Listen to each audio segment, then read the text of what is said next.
This is a huge game for the Montreal Canadiens heading into the Christmas break. The debut, the re-debut of Phil Danault, Jacob Fowler looking for another huge win as he's coming off some incredible performances, including a shutout. Montreal going up against Boston for the top of the Atlantic Division, really. Even though Boston's not in that top 3 picture, they can get up there very quickly. We got so much going on here. We got so many people in chat, Jesse. We got Salawson, we got Noxious, Rays, David, Aiden, so many people. Allez, let's go Montreal. Leave some love for the Habs down below. This is going to be a fun one. Full game, Habs Bruins, and I see some questions. We cannot legally show the game on screen, but we're going to do everything we can to let you know what's happening. You can follow along with the time here, the score, all the latest stuff. But what I want to see from you right now, type H for Habs, B for Bruins in the chat. Jesse, how excited are you for this game? Because this, to me, is like, this is how you set the tone for the rest of the season, really, right before the Christmas break. Right, Habs versus Bruins, a Christmas classic, if you will, coming up here. Just get us all into that holiday time season, right? It's just that feeling's coming in now. The holidays are here. It's official. And what better way to start it off, Josh, with just a classic game of hockey here and a big one, right? Because as you mentioned, like the Habs only 2 points ahead of Boston, and we know it's a very tight Atlantic division. We know that we've been playing some pretty good hockey. We've been getting, again, 5 out of possible 6 points over that last 3 games. We want to continue that going, that point streak here. But again, not just get that 1 point, Josh. We really want to get those 2 points here. So obviously, we don't want Boston breathing down our neck. What's a very tight division, but we got plans. We want to be climbing up here as well. So this is a big one. We got Danault, right? His first game in the lineup. Evans is out here tonight. Jaden Struble, Owen Beck, healthy scratches. Does Kent Hughes have a crystal ball, Josh? Because, I mean, just the whole timing of this with Jake Evans out to then have Phil Danault just sliding in the lineup here right beside his former running mate in Josh Anderson Texier, which I think you get a little bit of everything in that line, Josh. It's getting me excited to see what we might see of them tonight. How are you feeling about the insertion of Philip Danault back into the lineup here tonight? I think he's going to get a point. I think it's going to work so well. The defensive effort from him, the forechecking of Anderson, and the skill of Texier, right? Like it's a nice little trio there. I'm so excited to see what he can do. And you know, I wouldn't be surprised to see Marty kind of deploy him in a few different situations. And I will say, as unfortunate as it may be, I think we're going to see a little unfortunate for him, I should say. Fortunate for maybe a lot of fans. We're going to see a decrease in playing time at Joe Veleno because Danault is going to be the one who's going to get deployed in those crucial defensive draws. And I'm excited to see that. But hey, we got to start out with a big super chat here from Luke. Luke, shout out to Luke, who's been rocking it in fantasy hockey as well. Luke, happy Tibbs Eve to all the Newfoundlanders out there. Happy Tibbs Eve, December 23rd. The eve of Christmas Eve. You know what we're talking about, Tibbsy. Cheers. We got our little things here.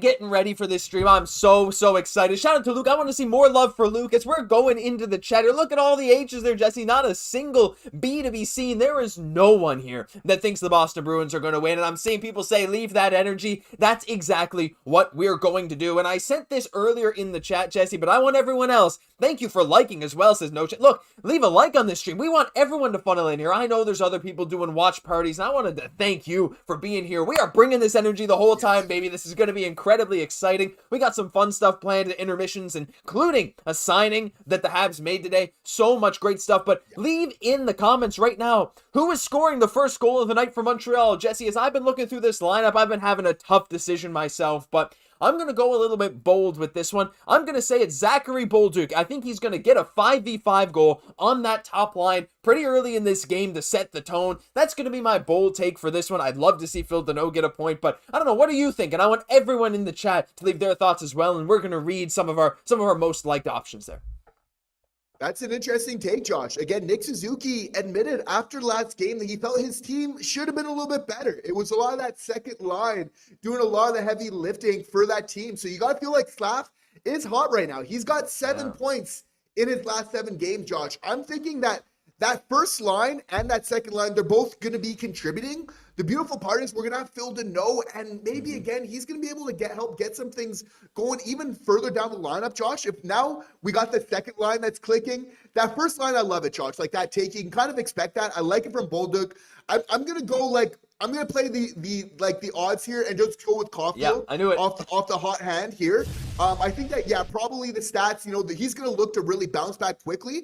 But I think we're going to see, again, that first line is going to come back. really, again, just the stats would prove to show that, after maybe not the best game, they're going to come out firing this game. You got to believe it here. That second line, you got to feel like they're hot. That's going to keep it going. Can they continue to play well defensively? I think that's the thing. Like, they can get their opportunities, kind of like the Montreal Canadiens as a whole, right? Like, they're going to be able to score. It's just, can they stop the opportunities against? It's really going to be the big thing. But that's why Phil Danault is so big. It's like, okay, now we know what we're getting from our top six, which is huge. The fact that that's like predictable and we can kind of bank on that here going forward. But now getting maybe something there with Danault, you're going to get a lot of defense.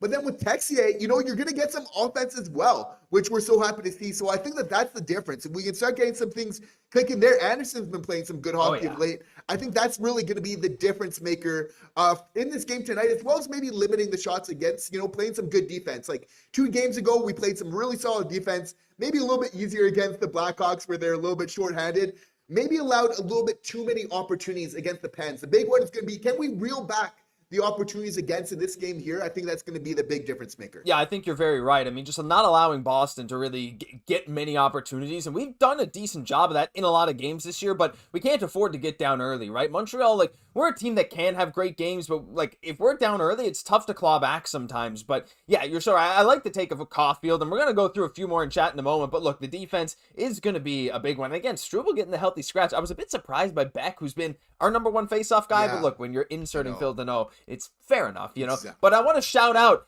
another super chat coming in from Uncle Muzzy with the $5 donation. Thank you so much, Uncle Muzzy. Give some more likes to that. Give some more likes to all the people supporting us here tonight, saying Pizza Man with a goal tonight. Phil Danault, I love that take. And also welcome Derek Rendell, who has been around for so long, re-upping the membership at the Snipe Selly tier. Thank you so much, Derek. Incredible support so far. And I'm going to read through some of these takes, Jesse, and there's going to be some common ones. I got Bolduc, we got Anderson, Slafkovsky. I like the Anderson take from Daniel. That's an interesting one. Maybe sparked with Phil Danault on his line. We got Bolduc as well.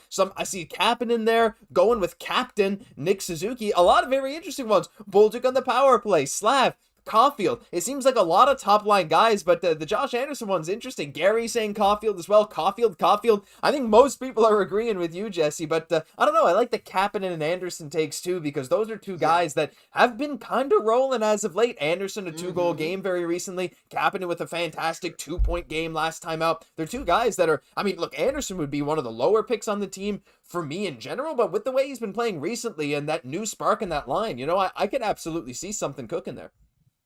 Yeah, absolutely. And that's it. And can he keep that going?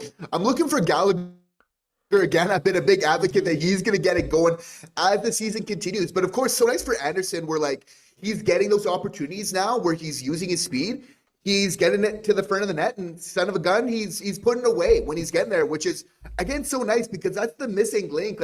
He's going to continue to get those opportunities if he can put that away and, again, just get his confidence up. It's just a great way to really just ensure just some more goal scoring for him going forward. But again, that's where Philip Danault coming into this, you got to feel it's going to help Anderson's game. Yeah. It's going to help Gallagher's game, who hasn't been the best, but again, 22 goals from Gallagher.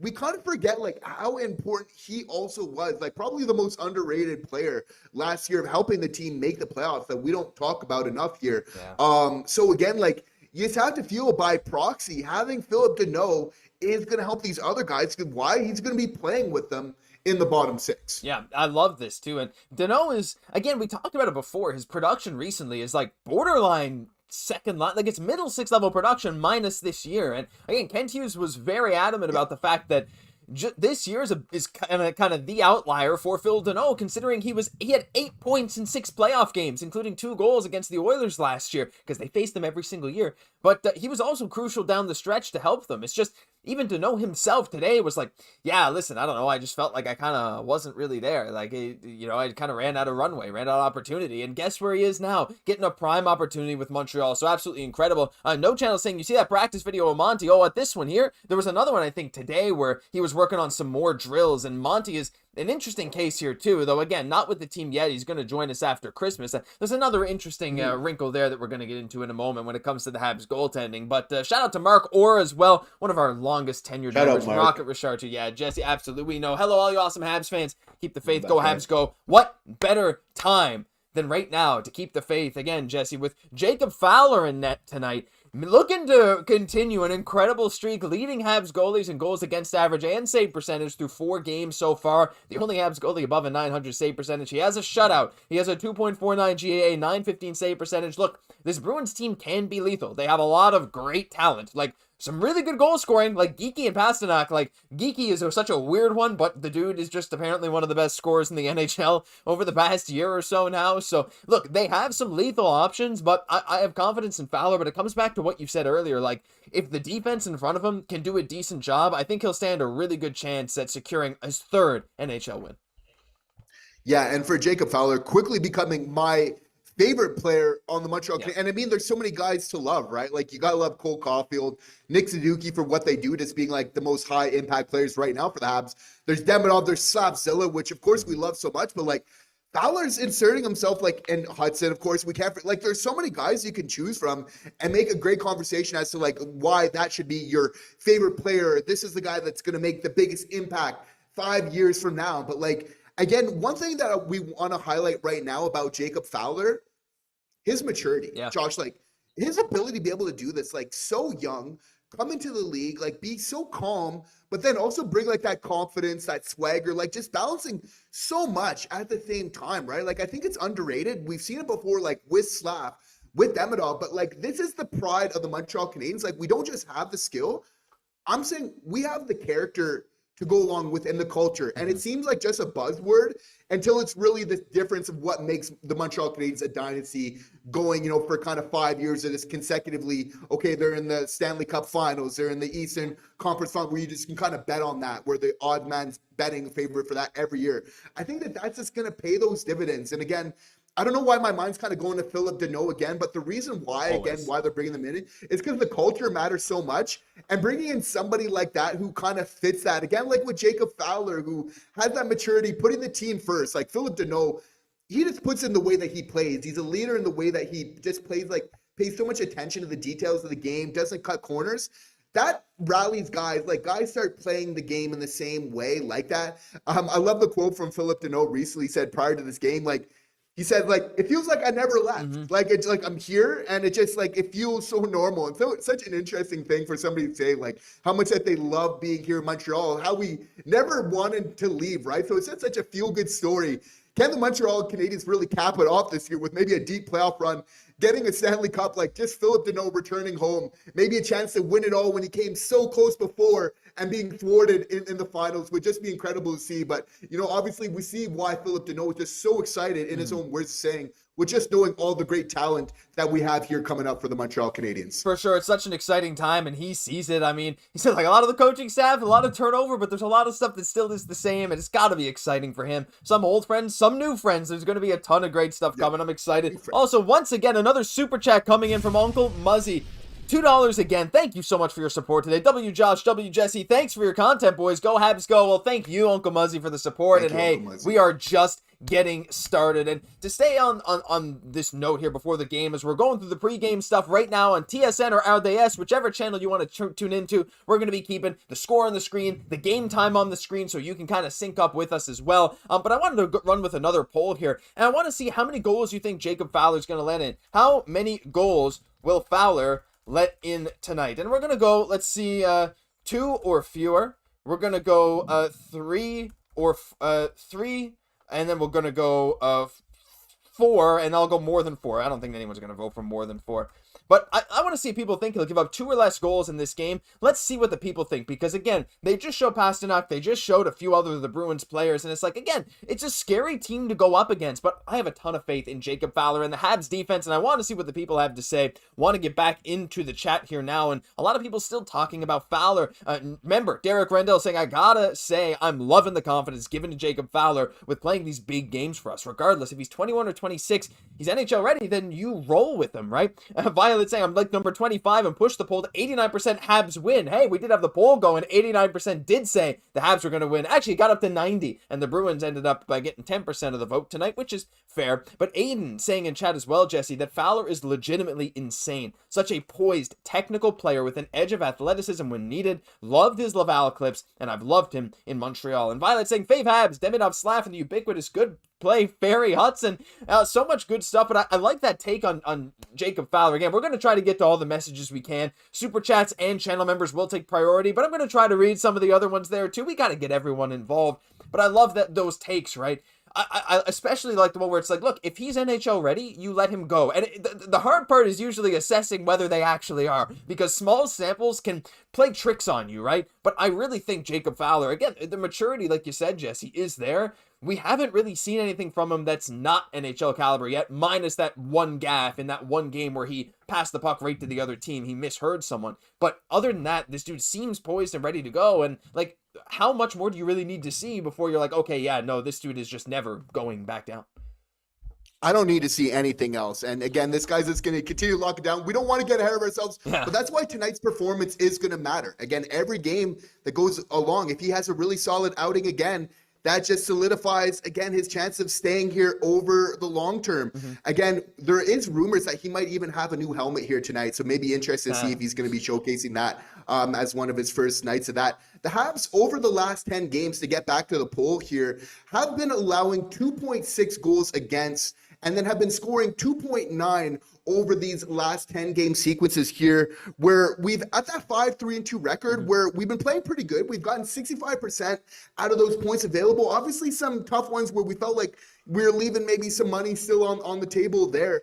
But obviously with Fowler, like, again, we're getting a solid chance of winning games at that point over this last stretch of hockey. Obviously, that's translated to why we've been obviously having a winning record over that stretch here. So Fowler's been a huge part of that over this stretch. And you have to feel, Josh, like what I'm excited about is like, if he's playing well, I just want to see him like even potentially get a little bit more run. And Dobesh is playing well as well, which is giving us some flexibility here. But it's going to be interesting to see, like, this is going to be potentially a tug of war, Josh. Like, who do you think by the end of the year is going to secure this net, Josh? Like, is it going to be Jacob Fowler? Is it going to be Jakub Dobesh? I think we might need to hear from our viewers about that as well. I'm way ahead of you. I was like, that sounds like a perfect poll. All right, let's see. I'm going to toss Monty in there as well. I think there's still some Monty believers, but who will be the number one goalie at year's end? Actually, I'm not going to say year's playoff end. Time. Yeah. By playoff time.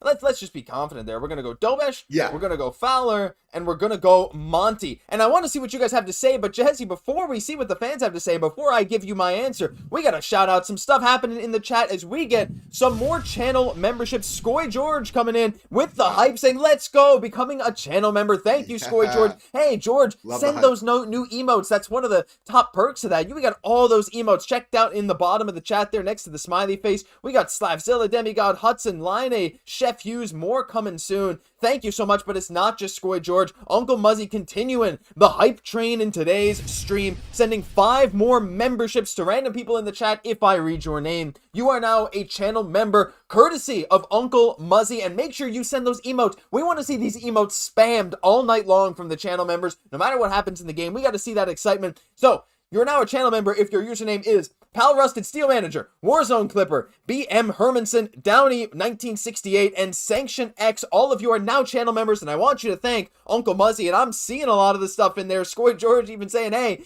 get me next month. Maybe you could have gifted me. Get him to level 2." Thank you so much, everyone, for coming in here. We got so many of these emotes. And to get back to your questions, Uncle Muzzy himself actually becomes a channel member as well to end that all off. So huge shout out to Uncle Muzzy supporting the stream like crazy right now.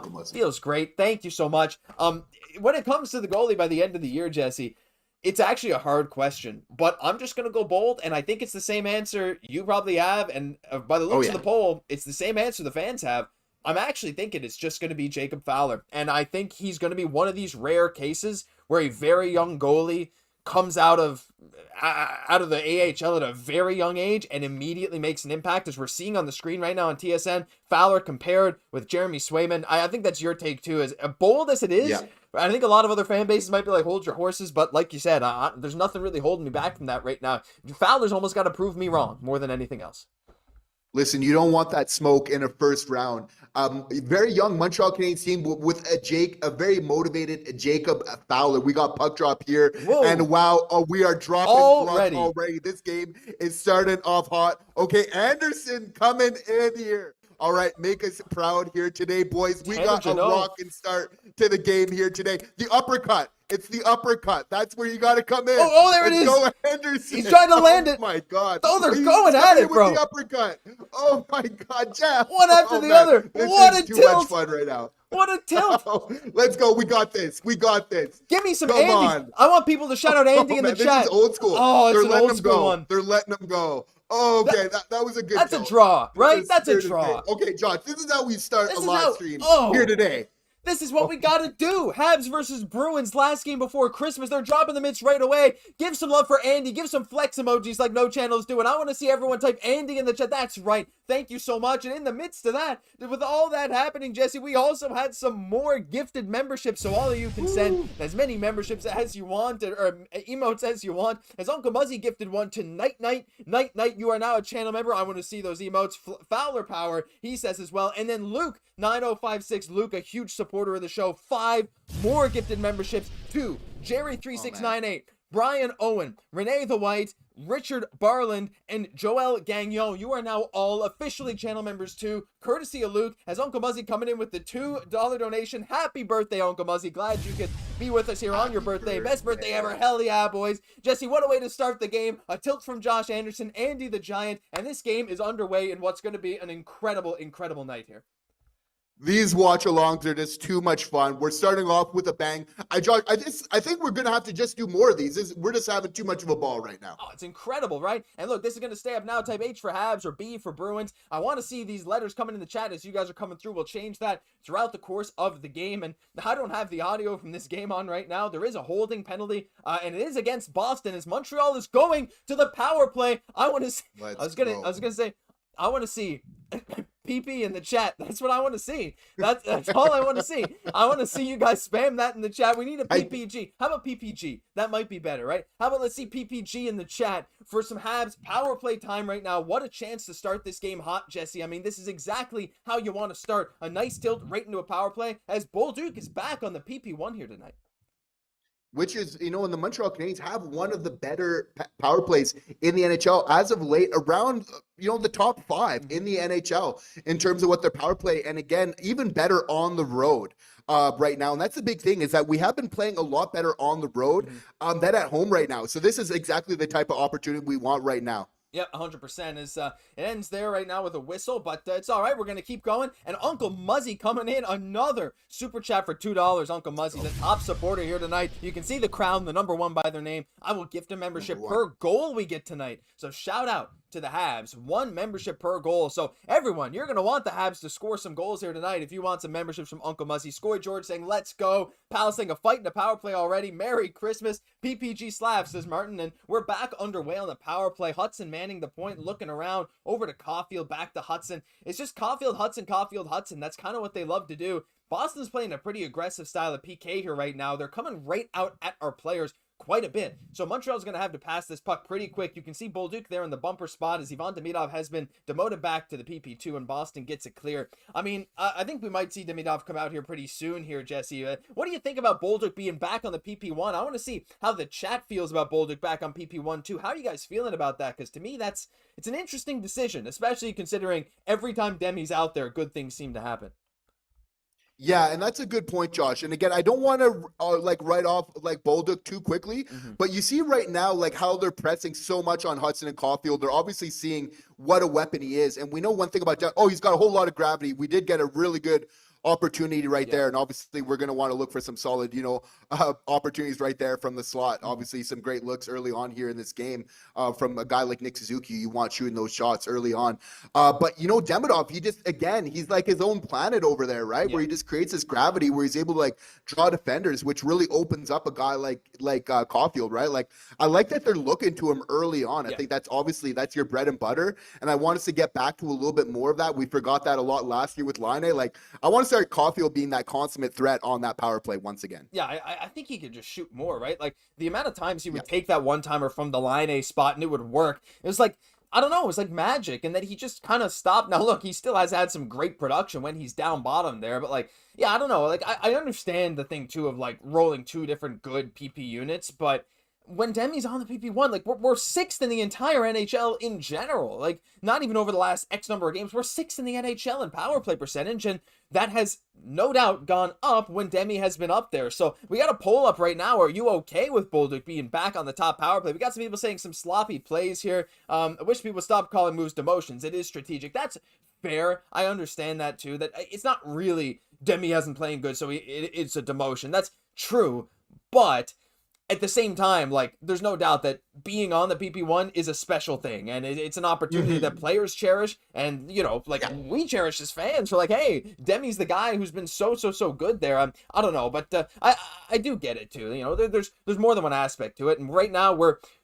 the Habs rolling a couple of PPs, you know, being unpredictable is one aspect of hockey too. But hey, look, if we can continue to generate chances, I'll be okay with it. Though I will say the first power play ended with a little bit of dead air. It's like, okay, wish we could have got some more, but hey, we got a lot of time to make up for it. For sure. And what we see with Demidov right now, it's very similar to what we've seen with Slaf and the progression from him, where there was like ups and downs, where even though Slaf is, you know, playing obviously top of the lineup right now and where's needed, and probably by all rights is a top line type of player with this type of team, is that, you know, obviously he needed a battle for those opportunities. Wasn't given to him all right away, and it probably worked out better for as long. The way that Slaf is actually developing and coming into his own, I think that's a little bit better, that we're giving a little bit of tough love. And obviously, you know, Demidov's going to need to work for it, but he's just shown that on every single level. We have to be real. It's not quite as bad as last year under Rodberg. He's getting a lot more opportunities than he is there, but it's all going to come around. And obviously, like, Martin St. Louis, not without his merit, right? Of maybe kind of withholding some things early on, but you got to feel like it's all going to balance out for Demidov. Yeah, I imagine it absolutely will. As Montreal has been pressuring right now, we've been letting a lot of shots go from the point, whether it's Dobson as Slafkovsky nearly turns the puck over, but Hutson recovers. Montreal has been kind of pounding the net right now, just firing pucks towards the net. A lot of shots have been blocked, but I love it. Absolutely. It's the aggressiveness that we need in the offensive zone. As there's a turnover at the blue line, is this Slafkovsky, Kapanen, and Demidov line, while yes, they have some very high potential for quick offense, they have been getting kind of caved at 5v5 in terms of chances for and against, though, again, last game was a really good game for them. We're going to see if they can right the ship there. As there is the first official shot on goal on Jacob Fowler. He steers it into the corner. Nice little easy save for his first one, as Boston's getting their first bit of sustained pressure. And Jesse, for me, I think this second line, this is one of these questions that maybe not answered solely tonight, but as we move into this stretch after Christmas, as Boston keeps it at the line, as Fowler smothers it for a face-off to his left, I think this line here is going to have to be one of those things that we really need to see how it's clicking over the course of a few weeks, right? Because, you know, we're not the only ones looking at the sample of like 5v5 when they're out there, they're getting outchanced badly, but they have that nuclear potential, right? And not that I'm saying there's much to change, because, you know, but with guys coming back from injury, you have to wonder, maybe they'll tweak some things, but I think this is one of those big ones that we'd like to see a bigger sample for here. Yeah, obviously, and rightfully so. But Josh, like, there's a strong argument to be made of when, let's say, like an Alex Newhook or Kirby Dach is coming back in the lineup. Does that put Slaf back on to that top line? You obviously, like, the depth seems pretty secure in our bottom six, especially with Deneau, which leads one to believe you really want to pack a punch like in that top six as much as possible. Speaking of pairing and lineups right now, we just saw recently Hutson and Engstrom, a very interesting pairing out on the ice here together, and obviously one that has the opportunity to really grow here together over the years. Again, two guys that really skate here together, Josh and our viewers here tonight. Like, I'm curious to see, like, how are we feeling about the Hutson and Engstrom pairing so far? Yeah, let's see. Let's hear from you guys in chat, because when this was kind of announced earlier today, I was like, I kind of like it. It's mobile, right? And when I posted this on Twitter yesterday, like the top Habs D pairings and offensive lines by expected goals percentage, and Hudson Dobson was our clear number one. And putting a guy like Engstrom, no, he's not the NHL experience or scoring potential of Noah Dobson, but he is a smooth skater, kind of similar to Dobson in a few ways. So, you know, I could see it working out, right? As Struble is getting some time here with some different pairings, as Jack Guy's not going to be in here tonight. Though I thought before the game Struble wasn't going to be playing, but he did protect Hudson. He's out there on the ice, so very interesting. Yeah. But I think Hudson Engstrom is an interesting idea long term too. But again, Jesse, with so many guys like Goalie ready to come back, hey, we got to talk about Bryce Pickford at the intermission as well. Reinbacher looking to come up next year. A lot of these guys, they know that they have to make the most of every single chance they get, because, you know, you might not get another chance to play with Mr. Lane Hutson. You got to show that this is something that you're meant to do, and I think the guys are really going to take that in stride. Absolutely. And again, it's about rallying right now. Big game before we're having a little bit of a break here. And we know that the team is battling a little bit of the flu bug right now. But right now, you got to feel like the boys are going to be motivated just to empty out the tank in this one. I'm liking some signs of what I'm seeing a little bit. We want to get that puck going in transition a little bit quicker. But at the same time, it's like you really want to rally here, because if we can just get through this, you got to feel like so many guys are going to be coming back. Like, this break is going to be so good for this team to just get re-energized, right? Just adding just a couple of these guys and how that's going to change the roster with the additions of Deneau, of Texier, really gets me excited that the Habs are going to start off this year on that right foot. Yeah, 100%. As there's going to be a whistle play is going to start. The Jack guy's there too. Wait a minute, is Engstrom on? Did I miss something here? Because wait, what are the pairings tonight? Because there were some people sick. Struble and Jack are both out there. Is Carrier out tonight? I don't think hold on. I might have to go check. They changed it up. Yeah, it looks like they might have changed it up. But regardless, that's all right. Right now, as we're going to a commercial break. All right. So, how you guys feeling about the game so far? I think it's about 14 minutes left in the first, but we're going to leave it there. I still want to hear from you guys who will score the Habs' first goal. It's a decent start to this game, right? A fight and a power play right off the bat. Montreal has been putting the puck on net a decent amount, so I want to hear what you guys are thinking. Mark Orr saying, I'm waiting for the Hutson-Reinbacher pairing. Anything from now till then is temporary. It's why they took Reinbacher, and I really like that. There's some talk of carrot cake in the chat. Power Us to Steel Manager's mentioning that too. If it's cream cheese frosting, I'm all for that as well. But I like that too. Hutson Reinbacher, Jesse. I mean, I've mentioned it before, and I definitely don't think it's a 1-to-1, but I think Reinbacher and Dobson fill similar niches, or at least in theory could. So I'm excited to see how that pairing could work. The big Reinbacher, 6'4", versus Hutson, who's smaller and more creative. I think that could be really interesting. I mean, I kind of like that take from Mark, saying like, look, I mean, this is why we drafted him. Eventually, trust the process. With what happened with Slav, we looked at what he was doing. He wasn't great the first year or two, but we could see the pathway. The same could very well be true for Reinbacher, who has slowed down a bit after some pretty crazy production early this year in Laval, but one of those guys that projects as an NHL level guy, and you got to think that he's going to be that guy getting these calls over guys like Engstrom or Struble or whoever next to Hutson come next season. It's just very exciting. And you have to feel like the Habs defense isn't fully stabilized until you get a guy like Reinbach. Yeah. We see like losing a guy like Kaden Goalie. I think like that's probably the best comp I would put like for Reinbacher on our current roster. I don't think he's going to be a guy that's like lighting up the lamp, but that's like, I would argue that's exactly what we need. It's like a guy that's like, he can bring it offensively and that'll grow over the course of his career. But I see him playing just some really good defense, helping the puck get out of our zone. Like that was a big part of our success of starting off the season just so well. We're able to like just transition the puck so quickly out of our defensive zone. I think Reinbacher, like that being his bread and butter, like mobile, he's got a big reach, kind of like Slap in the defensive zone, just able to get to pucks, like be that first guy, and then just make smart passes. Like again, play simple hockey, get an outlet, get the puck out. Reinbacher is going to be great. He's going to be able to keep up in transition. Some great stuff is going to happen as a result. So like, I love Hudson. I love Maston. I love Dobson. But like having those guys, it just makes a guy like Goalie or a Reinbacher or like even an Engstrom who's kind of like a hybrid as well, like even just that much more valuable in certain ways just to bring that balance in the lineup here. Yeah, for sure. Speaking of balance, Phil Deneau getting a nice little touch at the blue line and chipping it up to a streaking Josh Anderson, who kind of grabbed it out of the air. Deja vu. Yeah, exactly, right? It's like we're already back on this. Deneau to Anderson to a shot on goal. Anderson getting a shot on goal early is good, but this is what we expected from that line. We know Texier really loves to pinch as well and go into those high danger areas down the middle of the slot. He's scored a number of goals this year like that already, as Hutson is taking at the blue line, passing it over, but there's a turnover. Here we go. It looks to be a break for Boston. 2-on-0 right now with Hutson hustling back, pass across to Jacob Fowler with a robbery. Oh my goodness, what a start. Boston keeps possession. It's down in the corner as Phil Deneau swipes it away with one hand. They're fighting for it on the boards. Boston continued pressure, but what a save that was from Jacob freaking Fowler. Whoa, this guy, Jesse, we talked about it before. What else is there to say about Jacob Fowler? This is a shot off of a Bruins defender from Phil Deneau that goes up, or actually has Texier up into the netting. We're going to see some replays. What an incredible save from Jacob Fowler. How could this game start any better? This game's starting to open up a little bit. Some rushes going back and forth. Anderson here. Fowler, this is his bread and butter, though. Again, going side to side, like his patience, right? And he's reading the shooter all the way. Beautiful. But you know, at a moment's notice, he's so aware of what's going on the ice.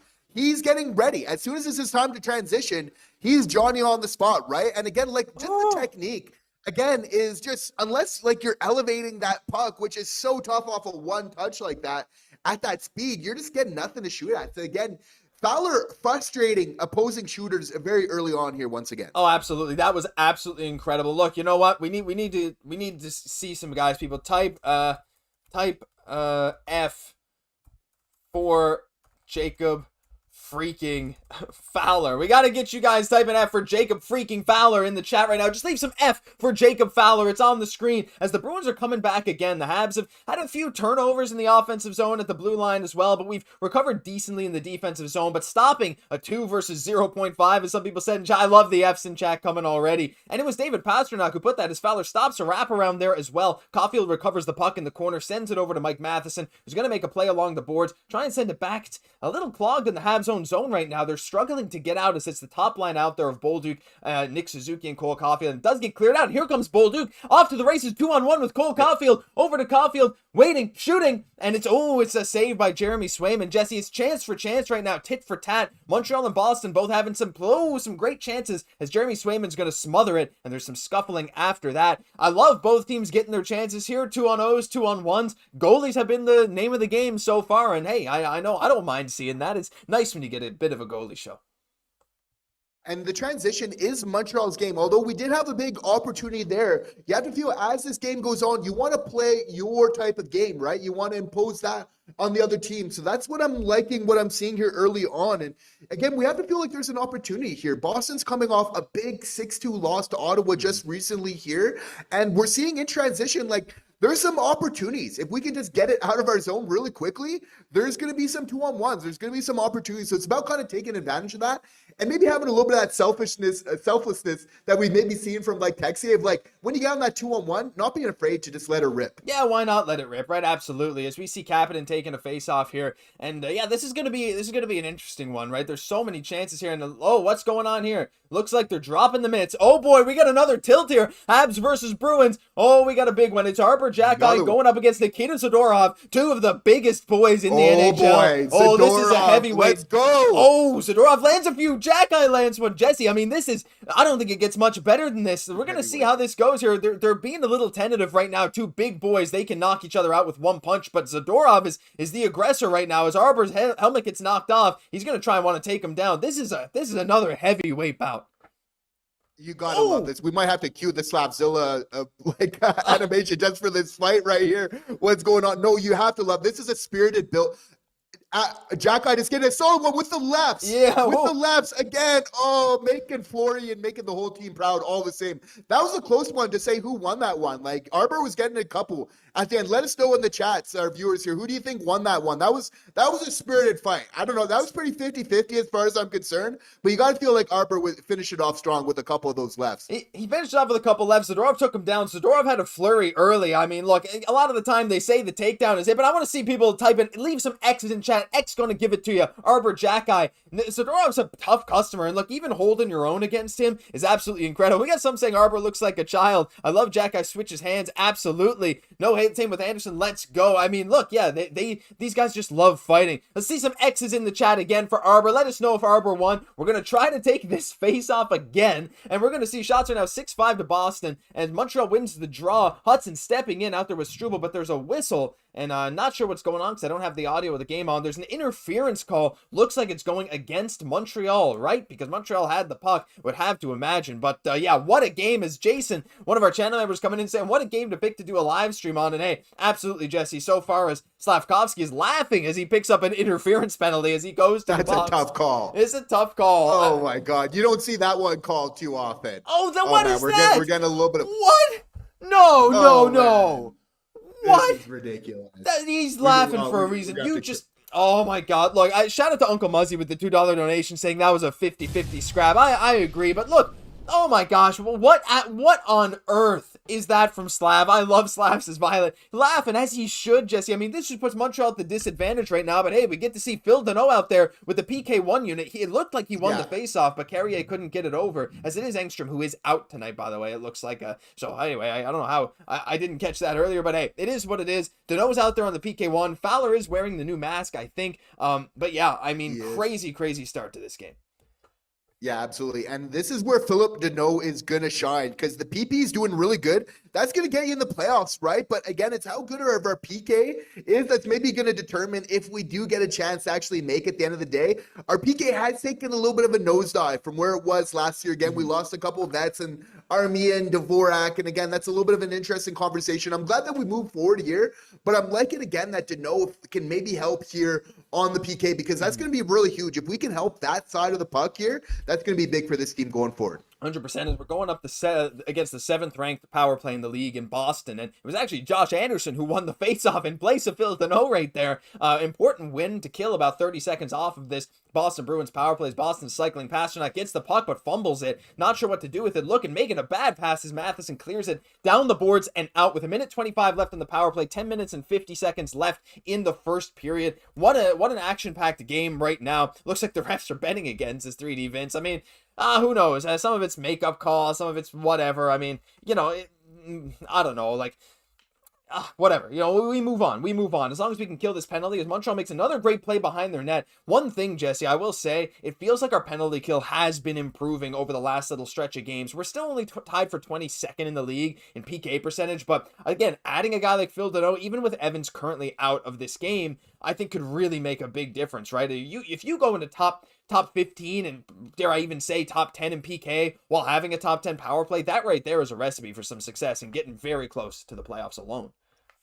And that's the reason why we're able to get the puck so quickly out. You see, as soon as they enter the zone here, we had our first forward, right? Just swarming the puck, right? And obviously just some great teamwork to then just kind of collapse. If you're able that first pass to put some pressure in early on, that's going to be the success for the Montreal Canadiens PK here tonight. 100%. As they're doing a pretty good job. We got people, sync up with us. You can tell by what we're saying in the chat. We're trying to update the time every now and then as there's a bit of a bouncing puck. Shots are now 7-5 Boston as they're stepping in from the blue line, and it goes behind the net. Matheson looking to clear it, but nope, try to put it behind the net to Carrier as Boston remains in possession. A slap shot from the point gets blocked. It's going to bounce out back to 5-on-5 play with 9.5 minutes left here in the first period. Great kill by the Habs. Love to see Phil Deneau out there making a couple plays.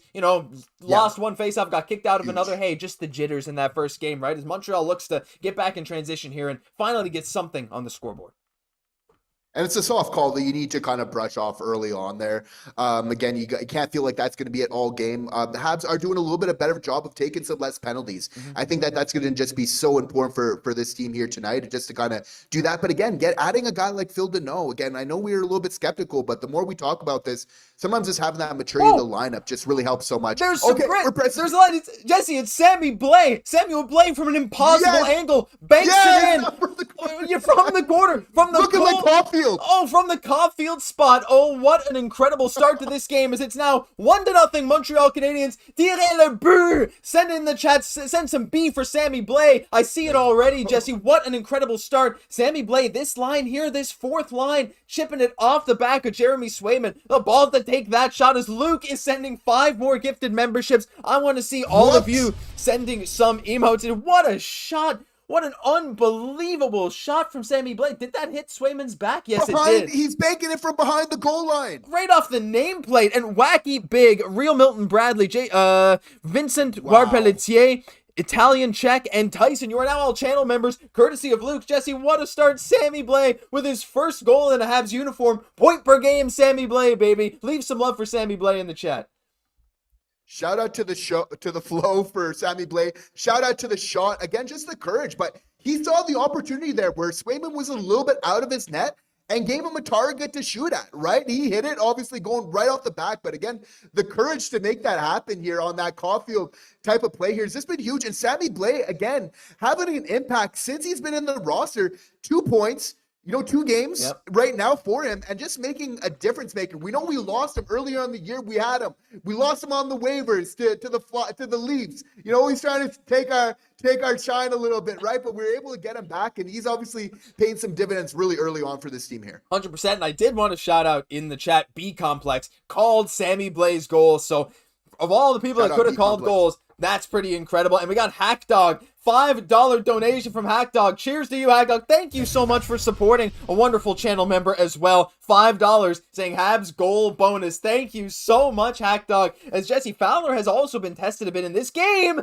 And there it was again. He got tested right as I said it. And the pass in front was not intercepted as Boston equalizes. I mean, what a high scoring, high paced affair right now. Not much Fowler can do there. Defense, a little bit of blown coverage, and it's 1-1, but pretty rough turnover leading to that one, Jesse. But hey, look, this just to me means we got an exciting game in store, and I can't wait to see what's coming next. Is Marat Kuznetsov, the former Minnesota Wild forward who came over in the Brazeau trade last year, capitalizes on a pretty rough Mike Matheson mistake there. Well, that's it. Dobson may be looking for a little bit of a better one on that one as well. And Fowler, he's making a huge save early on here, right? In the slot, this is a grade A opportunity.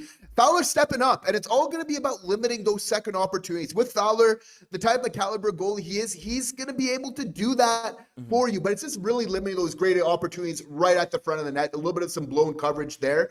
So it's all about, doing your young goalie some favors there. If we can kind of limit those second chance opportunities, you have to feel like Fowler's going to give you that fighting chance for us to get that W here tonight. Absolutely. You know what? I want to see, I know we're going to bounce back from this. Yeah, tough to give up a goal right after scoring. I want to see some people type in B. I love doing these because I love seeing the chat flood with these letters, and you guys love it too, clearly. I want to see people type B for a bounce back. I'm going to spam it right now. I know we're going to get some bounce back right now. Look, that's tough. It's a tough situation, a bad turnover, some rough coverage in front of the net. We are going to bounce back. It's just the Habs way right now. It's with 7:35. It's Samuel Blais from Lane Hutson scored the first goal, and Marat Kuznetsov capitalizes for the Boston Bruins. Shots are 11-7 for Boston. We got people typing B in the chat already. You know what? Also, while you're down there, why not like the stream right now? If you want the Habs to bounce back, get into this game. We're 3 likes away from 50. Let me know if you're the 50th like. We're just 3 away because we got almost 150 people in here. This is going to be, it could be a barn burner, but I don't think it will be, Jesse. The goalies have been tested a lot early as it's right in front of Fowler again. Swayman and Fowler have both made some great saves. Both got scored on with some chances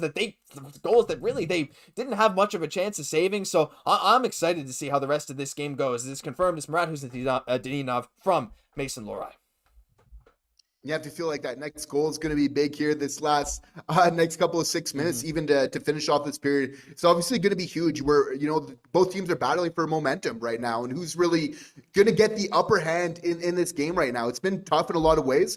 One thing that we want to look for the Montreal Canadiens, I would say, is playing physical in front of their own net. Is just making sure once we're having some kind of scrambling and maybe some loose pucks. Obviously, I think the Habs are going to want to look to play that body instead of kind of getting a little bit too much with the stick there with some pucks. Maybe just being a little bit more physical in front of our net here is going to be huge to protect Jacob Fowler. Yeah, for sure. As Struble is bringing the physicality tonight. This dude has been scratched a bit, and he's trying to make himself noticed. That's what we need. That's absolutely what we need. That. Completely agree. Because there's jabbing at Fowler, trying to jab while he already has the puck covered, and I think there might be a penalty coming here. I'm not totally sure. But Boston has gotten a lot of chances in front of the Montreal net right now. But look, we're going to a commercial break here with the game tied 1-1. It's Kuznetsov from Lohrei for Boston, and it's Sammy Blais from Lane Hutson for the Montreal Canadiens. And we got to get back. Who's going to win this game? Habs or Bruins? How are you feeling right now? I'm going to get the prompt back up. I love doing these prompts. Type H for Habs. Let's try and do this again. Type H for Habs.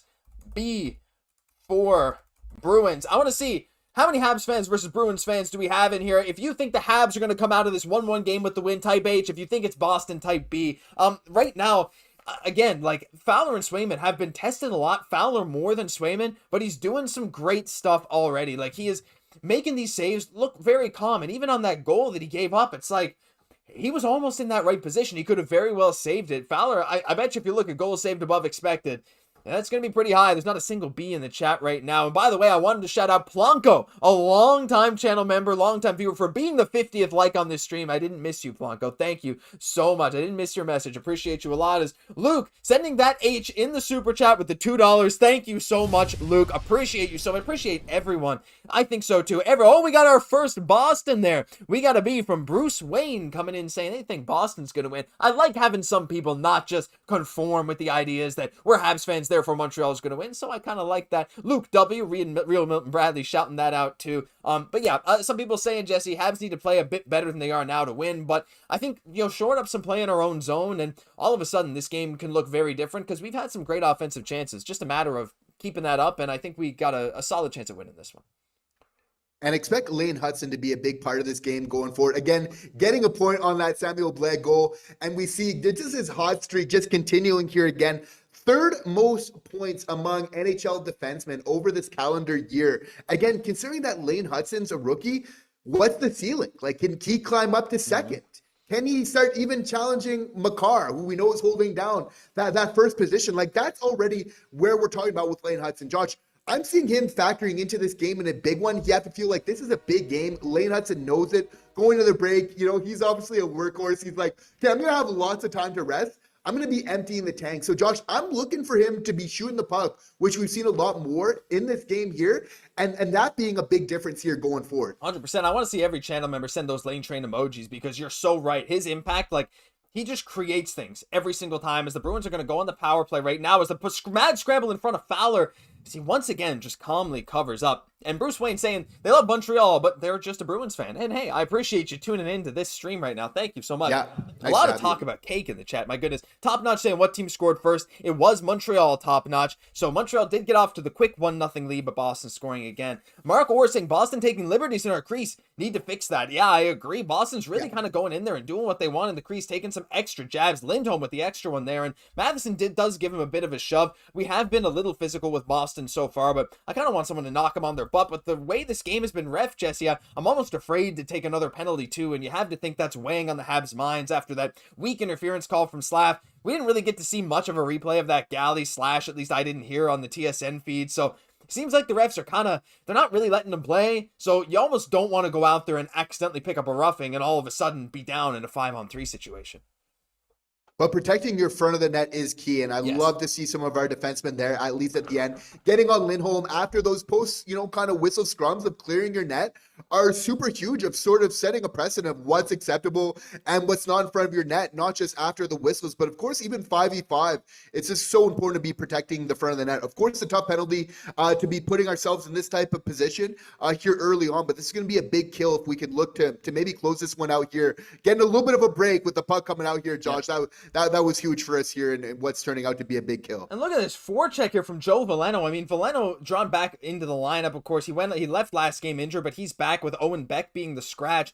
Joe Veleno, I mean, I don't know if Beck is sick or whatever, but I think Marty just trusts Veleno. But what a great forecheck from him. I mean, look, for the downside of him getting no points, Veleno has shown some ability to be a solid penalty killer, and I gotta give him credit on that. The dude has laid his body on the line a few times as well, blocking some shots. He gives his effort as Boston's here walking the point. Pastrnak taking a shot. It is also blocked there. I think that was Kapanen. I'm losing track of who's on the ice right now. I think it's Kapanen. Yeah, it is. And so Boston, again, circulating on the side here. There's only 13 seconds left. A slot chance does not go in from Geekie, and it looks like Montreal's off to the races. Kapanen losing some steam, but he's fighting for the puck, and that should kill off the rest of this penalty. Jesse, we talked about it. A fantastic penalty kill. Some great saves by Fowler. Great save. That one might have been the post. I'm not totally sure as another shot comes in, goes to the corner. Montreal's allowing a lot of shots on Fowlers. The Bruins are up to 15 already, but hey, he's standing tall, Jesse. He hasn't let very many easy things go by him. And those block shots were huge there. Just at the end of that Chicago game with Nick Suzuki again, just the boys are sacrificing it here. Interesting to know for the Montreal Canadiens that they were one of the teams that blocked the most shots in the NHL here. Mm-hmm. So obviously that was huge here in killing this off. It's just about avoiding those penalties here going forward. You have to feel like, and again, we're getting a huge opportunity, what it would seem here coming forward. And if we can just kind of limit those power play opportunities, Josh, you have to feel like 5v5, we keep playing that transition game. I'm liking our chances, Josh. Yeah, I am too. I'm really liking our chances with the transition game, and we got lots of chances, like to just again score again, right? Like we saw it earlier in this game, a 2-on-1. Caufield nearly scored. Could have Texier ripped that, whatever. We're gonna have some more. We've been on the back foot a bit again, taking 2 penalties in that first period. It always makes it tougher to come back in games, but there's a real chance here. As I'm gonna take a look over on, and you know, I want to take some screenshots or something to bring in here of the game going on right now. See if I can bring some stuff, and you can kind of see some stuff. The chat has disappeared for a second, but I want to take a look. Yeah, a lot of people cheering on Sammy Blais right now after that really, really nice goal. But yeah, I mean, Montreal is going to need to continue to kind of, I don't know, lock in the defensive zone, and I think this is ours. But I think that's also just a thing that we've talked about all year, and yet to be seen how much of an impact Dano will have in the long term, a 5v5 defense, but we know what he's capable of. We've seen him play in Montreal. We've seen the scorecards of him being a great defensive player night in, night out. The points are whatever for him, especially if he's playing here on the third line, but already that line's created some chances. And look, again, it's down to our defensemen. We've had so many injuries with Goalie out. Engstrom not playing tonight. We have Struble and Xhekaj each kind of rotating in and out. There's a lot of factors off the ice that I think you have to consider when it comes to Montreal, as we're still here on commercial break. But for all these downsides that we talk about, Jesse, one thing that we've continued to say on the show, you and I, is that like, as you grow as a team, as you get older, these things will just disappear, right? They will slowly fade away, and we're just getting kind of out of the tough area now, and it's going to look a lot cleaner, hopefully in the order of months, but definitely on the order of the next year or two. Absolutely. And again, the special teams in the meantime, though, with a very young team of having a guy like Phil Danault that can help kill some penalties, because you have to feel like that's maybe the one difference in this game early on. It's just kind of the power play opportunities there. Just kind of having that safety net. I think it's just so important. It allows your younger guys just to be able to learn and feel like they're not so much like kind of walking that tightrope, that there's a little bit more of that kind of a security net for them there if some mistakes inevitably happen, because I mean, that's just going to be par for the course. The best part is every single game, it just gets better for this Habs team that just keeps learning, right? So we see if this is what they're capable of now, they're obviously just showing so much potential here for the future, but just insulating them with some vets in the meantime here, which maybe Kent Hughes isn't done doing, is going to be huge here. 100%. As Montreal is going on the power play after Victor Arvidsson takes a slashing penalty, and they're finally getting set up here about 25 seconds into the power play. 3.5 minutes here left in the first period. Looking for a big goal. Type PPG in the chat if you want the Habs to get a power play goal, as the puck is sent across through Bolduc, and it looks to be a clear from Boston, but Lane Hutson picks it up quickly, and you're going to hope Montreal gets a chance to get right back into the offensive zone. Bolduc going down. Not a great dump in again. Bolduc coming out of from behind the net, getting the puck back. A shot at the side of the net. Nick Suzuki just doesn't quite put the puck home, as Montreal once again, Jesse, creating chances here on the power play. I'm seeing people in the chat type PPG. Slaf brings it back in very quickly. I've loved what Slaf has brought to this Montreal power play. I mean, even took a face off there after Nick Suzuki got kicked out. A lot of faith in him to do that. It wasn't even Bolduc, right? So yeah, there's a lot of good stuff here, and we're looking for Montreal to really make a mark and head into this first intermission with a lead. Yeah, that was a great opportunity for Nick Suzuki on this power play. Obviously here, as they're looking to get set up, is that it's like, what I like is that they're looking for some opportunities in terms of, like, we don't want to be passing it too much. That's the big thing. We had a great opportunity with Suzuki there, but just being a little bit more direct on this. Get a couple passes when having that great opportunity, just letting her rip. I think it's going to be key for these last 30 seconds here. For sure, as Kapanen skates into the slot. Oh, they keep the puck. Suzuki, a little blind backhand pass behind the net to Ivan Demidov. He's skating out from behind the net, back to the point for Dobson, back down to Demidov. Looking across the ice, he's looking everywhere, even if he's not looking at you. Down to Kapanen, down low, back to Demidov. Actually, that wasn't Kapanen, that's Gallagher down low. Demidov, waiting. It turns the puck over, and Boston's going to clear it, and that's going to do it for the power play. Montreal can't capitalize. A great chance from Nick Suzuki, as we're down to 2 minutes left in the first period in a 1-1 hockey game. There is a whistle. Looks like someone's going to the box. Again, I don't have audio on. Oh, what's going on here? Is it too many men? What? Oh, there's a call for something. The ref's sending someone to the box. Gallagher's upset. Yeah. Oh, is Gallagher taking another penalty? The ref's pointing to someone.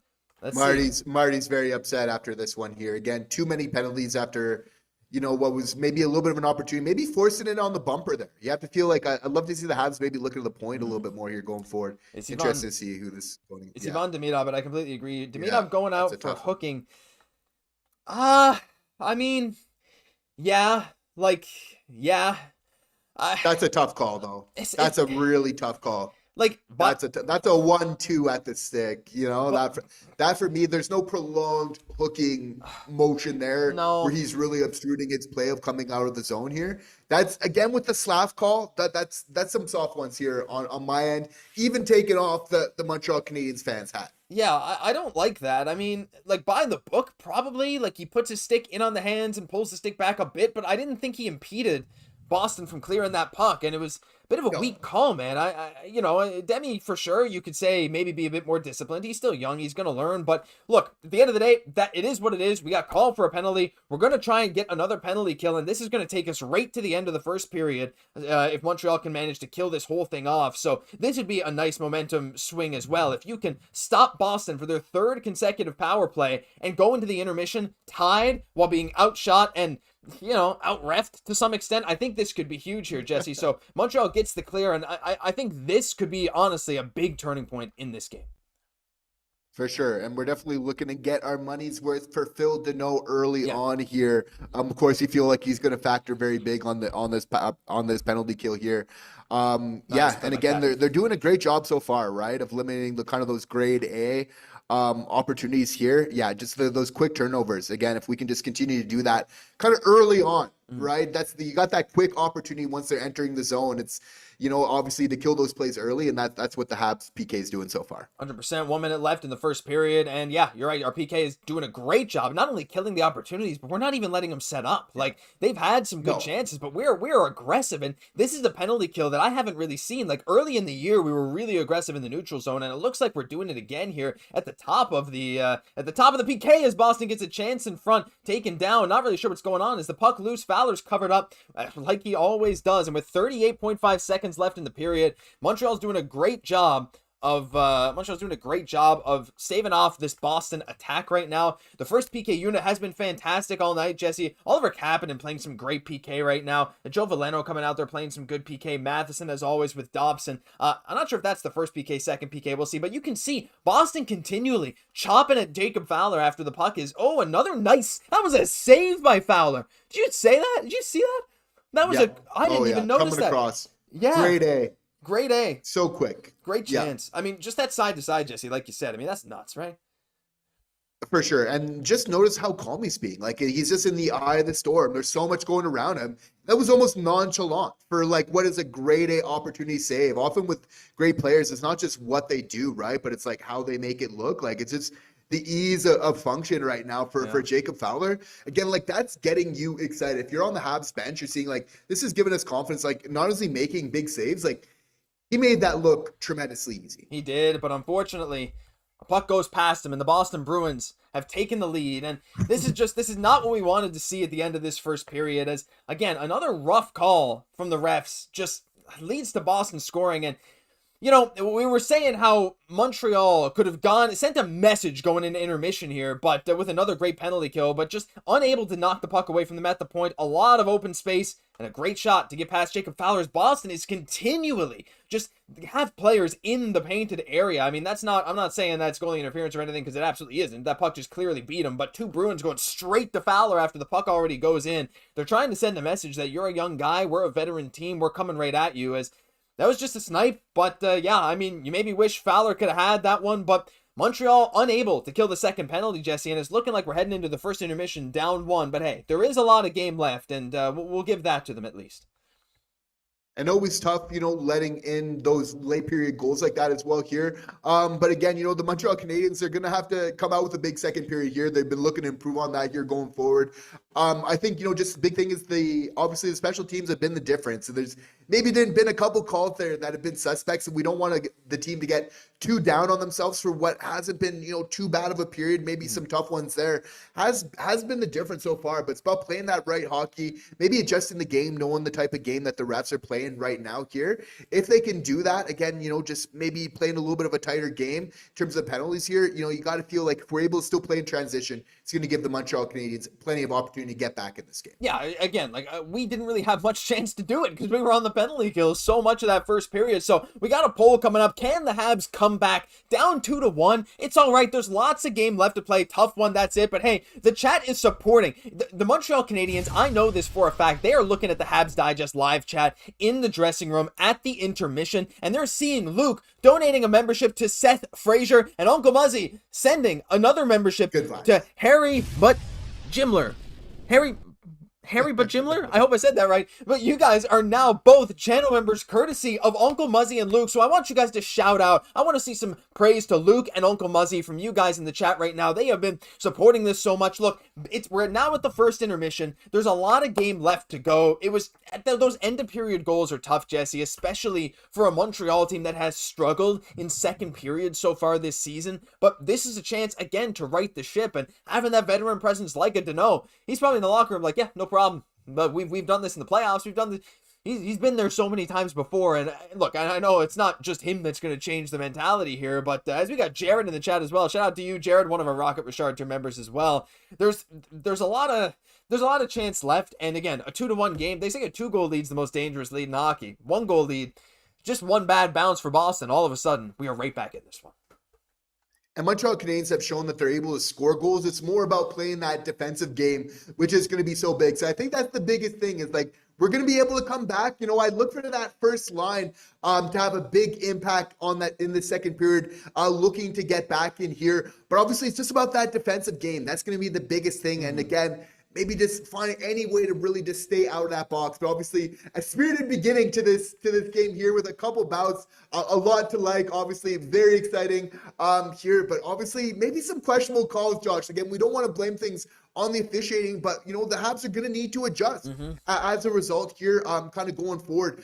Josh, what was your thoughts on the first line for the Montreal Canadiens? Were you happy? Do you find that they're still maybe trying to figure it out with Bolduc here? What are you expecting from them going into the second period? And what do you think are going to be some keys for success for this Habs team in the second period here? I think the first line had their chances. I think it's tough to evaluate simply because like there was so many. I don't know, like, there were some breakdowns, but the breakdowns were from the defense. I thought the first line didn't really get much of a chance to actually set up any continued offensive zone time. But, you know, even with saying that, like, I just wonder, like, if Slav was there, would they have, right? Like, that's what I always go back to. Slafkovsky's so good at creating prolonged possessions in the offensive zone. Didn't really happen with the second line or third line either. Like, we kind of had some chances, you know, power play, and again, Blay making the most of his opportunity, the fourth line. But, Jesse, I just feel like, in general, none of our lines could really get clicking in terms of like a nice sustained pressure. We had a couple rushes, had a couple power plays, but even the power play didn't look good. And honestly, one of my thoughts coming out of that period is if we get another power play, are we going to put Demidov back on that top PP unit instead of Bolduc? That's a bold change to make after just 2 power plays, but neither of them looked good. And again, every single game really matters at this point. I like that, Josh, quite frankly, in my opinion. You have to feel like there's a little bit of patience that we're still giving there. But again, like Martin St. Louis has shown he's open to make adjustments as the game's going on. My big question, my big take coming into the second period, can Juraj Slafkovsky take over this game, this period coming in? That's what I want to see because we've seen some great examples of him where he's playing some of his best hockey that he's played over the course of his career. Again, he's been a point-per-game player over his last 7 games. So again, the odds would show that he's going to factor into this game in some sort of way. And I think it's just so huge when maybe that first line's still trying to figure out their chemistry. It's kind of maybe a changing of the guard where maybe, are we looking to maybe rely on Slav to take over this game right now in the second period? I find that whenever you're playing against a team like Boston or Ottawa, like just playing physical, I would say just given the nature of those teams right now, like playing physical is so huge. And I think that's going to be a big key for the Habs here. Get on the forecheck, like get the puck in, start laying in the body, coming in with some speed. I'm looking at you, Josh Anderson, Slafkovsky and Bolduc, knowing your role, get behind that puck, behind the goal line, get the first one on the stick, make some things happen from there here going forward. I think is going to be the really big thing. You never want to feel, Josh, in a game like you're playing against Boston or Ottawa. You never want to feel like you're being out-muscled. Never. And that's the big thing, right? You need to be able to look yourself in the mirror at the end of the game. And this is hockey, right? Like you can't be out-muscled 9 times out of 10 in hockey and expect to win games, right? And that's kind of the game within the game here. And again, those fights with Zadorov are part of it. And we're kind of we're showing our own. I think stepping up to that plate is really big, but it's going to be huge going forward in terms of setting that, like, kind of the precedent in terms of front of the net of what's acceptable. I'm looking at some big hits to maybe change the momentum of this game, and just that physical nature. I think when you're playing against a team like Boston, you have no choice but to really embrace that while not forgetting your strengths as well. I like that take. And, you know, the tough thing too is that Boston has some big boys like Zadorov and even Lohrei. Like, there's some big guys who can lay the body. And Lohrei, though, kind of doesn't that much, but regardless, right? Like, they're a veteran team. They know what they're doing. And, you know, you don't want to, I feel like if Montreal really embraces the physicality, we have the personnel to do it with Anderson, with Xhekaj, with Struble all in the lineup. But you hope that you don't get in over your head, because Boston I don't want to say they can outmuscle us, because I think if we get in that killer mentality, we can absolutely do it. But they're a veteran team. They know how to take advantage when other teams try to go too far in that. And again, that just comes from being young. But I'm excited too. I think you're absolutely right on it, because again, we've mentioned a few times with Fowler there in net, they're going at him. They're going at our boys. Like, one big hit from a Montreal player, from Xhekaj, I like that take. Like, that could change the momentum right there. Sending the message, listen, Boston, F you. We're going to do our own thing here right now. But before we get any more into that, I got to shout out some super chats coming in. Uncle Muzzy saying, first line hurtin' without King Kovsky. Oh, Uncle Muzzy, I mean, hey, thank you again for the donation. That's definitely a point. It hasn't looked that great, though. I got some statistics we're going to quote here in a second about the line so far this game from Natural Stat Trick. And Luke, 9056, Luke, thank you again for the $5. Number 2 in the chat right now behind Uncle Muzzy. You can see the crowns there. Luke saying, I hope the refs have some rum and eggnog between periods and let both teams play the game. I don't remember what 5v5 looks like. Hey, you know what? That's fair. I don't want to remember. Let the boys play. Yeah, let us play, man. Let us play. And I want to take a look, Jesse. I got some stats here from Natural Stat Trick that I love bringing these in. You know, they're not going to be in the fun, like, graphic, the cool graphic that we usually have, because, hey, you know, like, it is what it is here. We're doing what we can with what we got. Can't generate these during the stream. But here's the 5v5 goal chart. Not very pretty. You can see Boston getting some chances, though I will say, you know, Montreal, look where our goal was scored from, below the goal line. We have 0 chances in the slot. Like, look at that, right? Like, Boston has had a nice heat map around Fowler, but also there from the hash marks. Boston's getting chances from big opportunities. This is also just a 5v5, not even including the power play. And you can see up top here, again, all courtesy of Natural Stat Trick. Montreal has only 4 scoring chances to Boston's 8. And Boston has 4 high danger scoring chances. Again, 5v5 to Montreal's 4. Now, the Corsi percentage, Montreal 42% to Boston's 58%. Overall, the shot chances, it's not too bad in favor of Boston. Like, we can kind of hold our own. But Jesse, again, it's those high danger chances. It's what's killed us so much this year, and it's looking like something we definitely have to shore up at 5v5 heading into this second period. Yeah, just creating a little bit of space from around the front of the net there. I think it's just going to be so huge. Again, we're looking at Masson, we're looking at Dobson. There's been some great things at the beginning of the season, but they're back here reunited. They're 2 offensive guys. But the big thing is just going to be that tight checking. If we can really kind of keep them close in the offensive zone, I think that's going to be so huge. We know Fowler, like, side to side, those lateral plays, like, he is just so good. But it's really just creating a little bit of space here. But again, if you're able to do that, just knowing how good Fowler is in close, like that, look for Fowler potentially to be the difference maker in this game. But you make a really solid point. Like, what do the Habs need to do better coming into, obviously, the second period is obviously, you know, getting in front of the net, getting those pucks a little bit more volume, and maybe just kind of keeping some things simple, looking for some rebounds. Traditionally speaking, across the NHL, your highest opportunities are going to come at the front of the net, traditionally on the right side. On the right is where that vast majority definitely come from here. So again, we're just going to look at to take a page out of Sammy Blais' mentality, that shoot first mentality.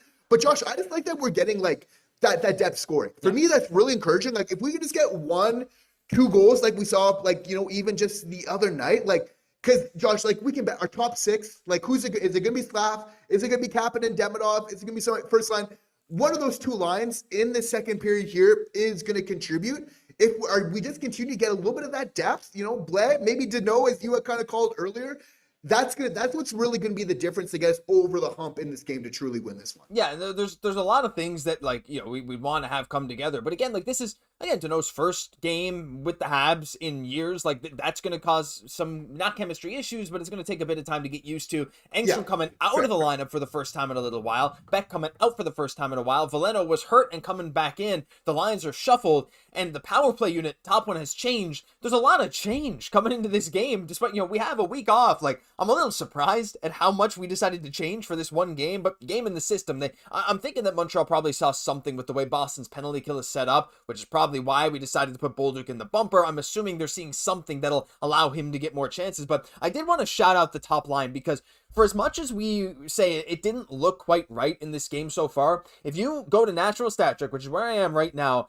and time on ice, 2 minutes, 19 seconds for Bolduc, Suzuki, and Caufield at 5v5 in that period. Expected goals for percentage, 73.77. So they actually, when they were on the ice, one scoring chance for, one scoring chance against, 0 high danger chances against. So that line was actually our best line of 5v5. Our worst so far, for sure, was Slafkovsky and Demidov. 5 chances against, 0 chances generated for, and Texier, Danault, and Anderson there as well. The fourth line didn't actually, it doesn't really show up there, I think probably because it hasn't been deployed a ton. But yeah, still, Bolduc, Suzuki, Caufield, still, Jesse, an analytical darling of a line, which is a cool thing at the very least. So what's nice is that even though we think that first line's not clicking as much as we would want, they're still showing that, according to the analytics, they are really not that bad, even without Slafkovsky. Though again, it's just a 2-minute 5v5 sample size, because for some reason, we're not allowed to play 5v5 hockey tonight. Yeah, look for more of that in the second period to really get into a groove. And obviously that favors the Montreal Canadiens, because they're going to be playing the majority of the time on the ice. Is obviously your top line. So if we can just stay out of the box and continue to get our opportunities there, that's going to be a huge good look. And obviously it just favors the probability of them obviously scoring at some point in this game here. If they're able to keep that up, the stats are showing that's going to be coming for them here. So that's obviously amazing to see. Still like that work in progress. We saw Nick Suzuki, like basically a grade A opportunity on that power play. Had such a great, obviously where, we could have obviously scored there. And like a lot of times when we've seen him score from that very same spot, there's been a little bit of rumors of maybe a little bit of an injury. What a soldier he is, obviously, to be playing, even despite this. But you have to feel like this holiday break is just going to be so big for him to reset, really just kind of get recalibrated and really hit this new year off running, because it's looking like he's going to be part of Team Canada really soon. I'm excited about that. Team Canada hype too, not just for Suzuki, but for the World Juniors, Michael Hage. But also, Jesse, I mean, I saw a post today, I think on Reddit, highlighting some of the other names that we'll have in the World Juniors. Atos Koivu, LJ Mooney. So excited for a lot of these guys. I think Vek Vanix is going to be in net for Latvia. He's also on the Newfoundland Regiment, my team here in St. John's. He's really not good for the regiment, but it's the Q, so hard to evaluate goalies. Anyway, there's a lot of good stuff coming. I want to go through the chat again, because this is nothing without the chat right now, and I want to shout out Luke again. Channel members and super chats get priority for reading. I'm going to try to read some others.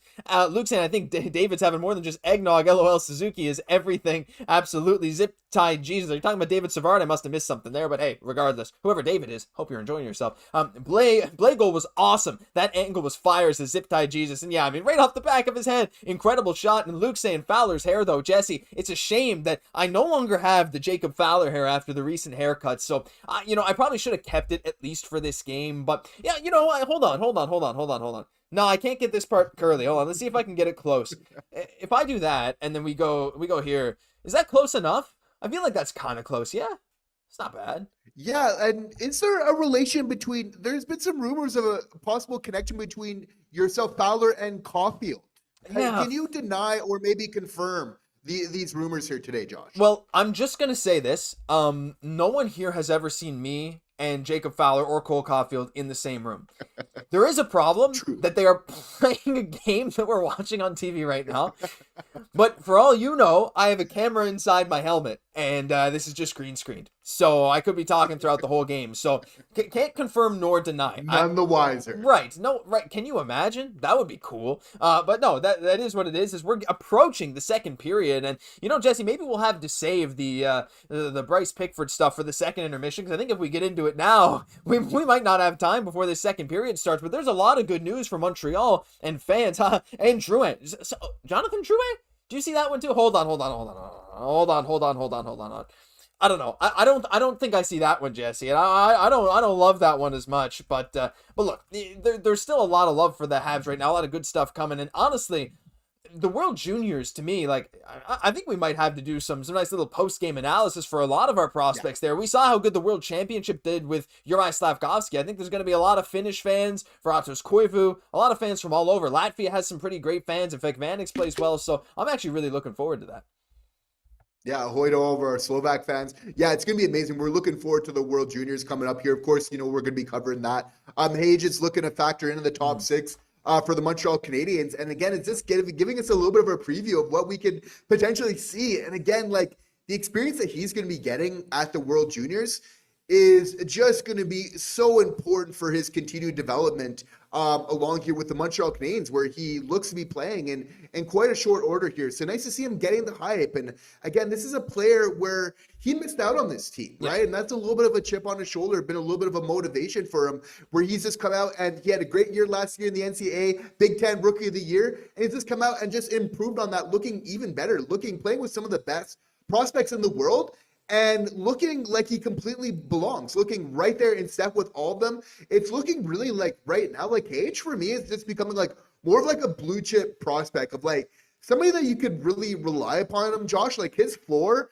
is looking like extremely high for me. And now the question is just how high is Michael Hage's ceiling? Yeah, the ceiling, I think, like, if we talk pure ceiling, a 1C, right? Like that, but that's like pure ceiling is like it's fair to say. We're talking like that's probably the 5% turnout, right? Because again, most players are never going to hit that. But if we're talking just look at the body of work, what he's doing, some comparables, the fact that his physicality is improving, his playmaking and goal scoring is good, his skating is solid, you see all the fundamentals that can be there to turn him into a 1C. I don't think it's likely. I think the most likely outcome is a second line, third line center, something in the middle six, right? If you just, again, go by likelihood of someone with this profile, and I think he can be a 50, 60 point center, and I'm pretty confident in that, but he can go touch 70, 80 point center who has a bit of a two-way game if he hits his ceiling. So, like, that's what I'm excited about. I'm excited to see is I did see someone mention that the ads are running a lot, and I've seen a few people say that, so I did turn them down. Should be less frequent now. Let me know if you guys are bothered by that, because we don't want to bother you guys. Like that's one thing. We want you to stick around for as long as you can. And I also wanted to bring this up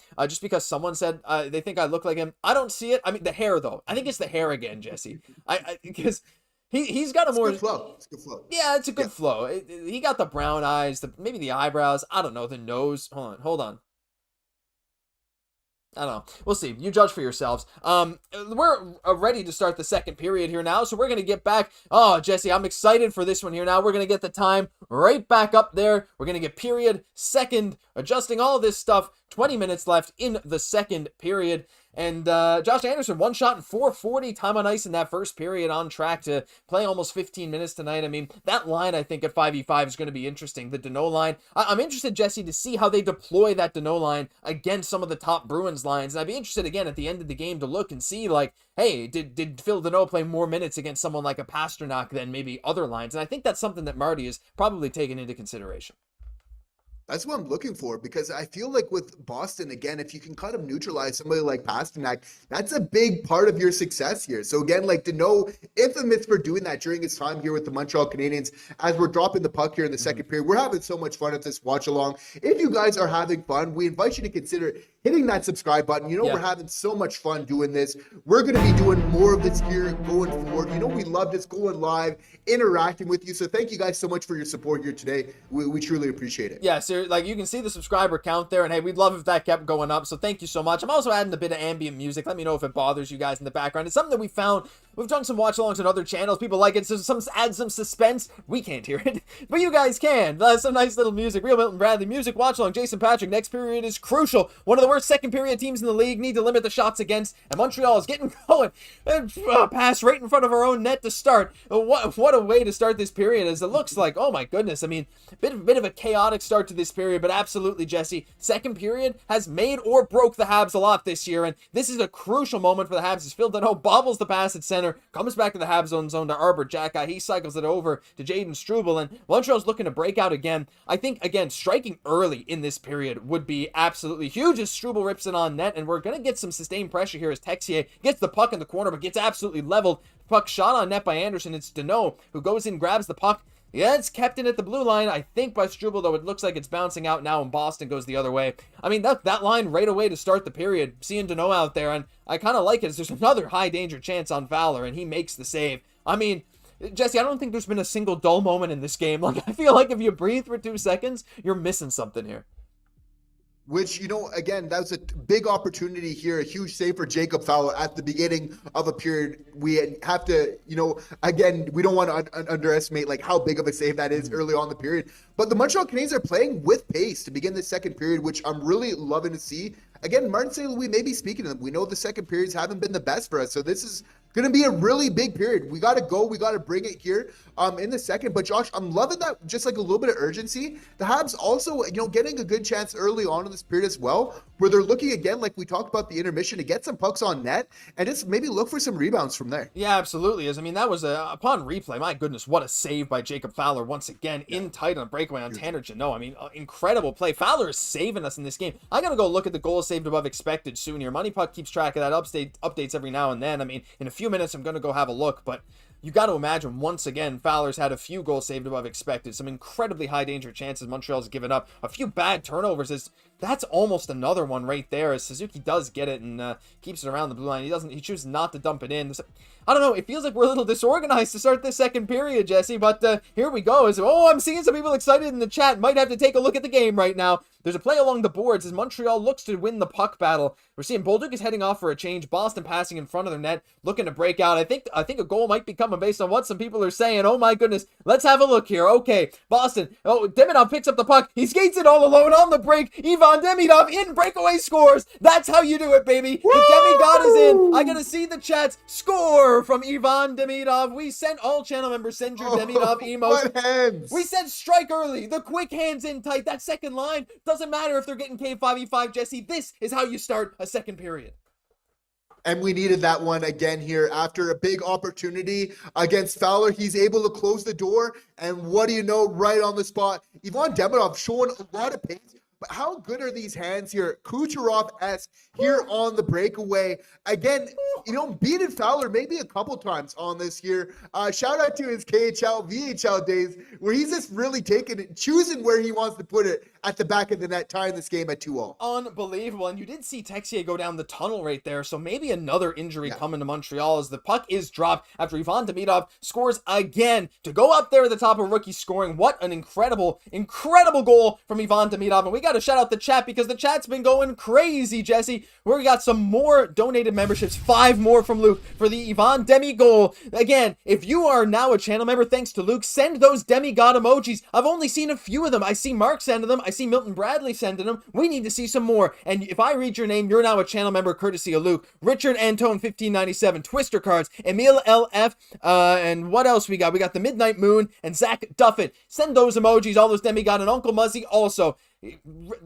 Following through on the promise to send 1 new membership for every goal. And this one goes to Daniel Lirette 5173. You are now also a member. Thank you so much. And another $5 donation from Hackdog Jesse saying, go Habs, go. Let's go. Ivan Demidov tying this game up. What an incredible start to the period. 5 more memberships from Milton Bradley as well, Jesse. We got so many members coming in. If I say your name once again, Michael Boyle 514, Spyrex 7541, Defortin 0011, Simon T 5851, and Just JG. Hey, I like those initials. I want to see your demigod emojis. I see them in chat. Click the smiley face at the bottom of the chat and send them in. Oh my gosh, Jesse. I feel like I had an out-of-body experience. That second line, this youth line, I don't know. This is Habs hockey at its finest right now.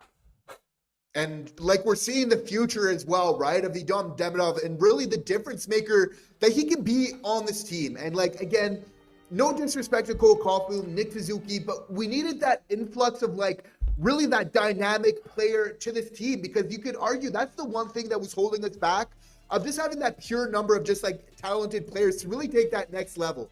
And by just some stroke of luck, Josh, we're able to get Ivan Demidov. We were live when it happened. So many of these great viewers were here when it happened, right? And now we're seeing the difference of really when you have this type of player, of how it can really just change the dynamics early on, right? Like, this is an important game, and not to be chasing this one early, obviously just it changes how you're approaching this game and how Martin St. Louis is going to be coaching this one here going forward. 100%, absolutely. Some people saying there's Texier hurt. He did get crushed into the boards, but yeah, it was tough. I'm starting to see some more demigod emotes. And again, in chat, if you guys look at the bottom of the chat, right next to where you can type, there's a little smiley face face. And if you click that, you can see all of the emotes, only for channel members, by the way. So sorry if you're not a channel member, but that's okay. You guys don't need to be channel members or anything. It's just saying that's how you unlock them, because I saw some questions. I sent some more in there. We'd love to unlock some more, though. We have a lot of members in this stream, Jesse. There might be some more coming, as it looks like Phil Deneau getting right into the dirty areas here, into a bit of a scuffle. I want you to type, holding his own. Holding his own, doing good. And look, we got typed I love here. that. Hold on to the net. And again, there's a reason for that as well, right? Like he said in a break saying,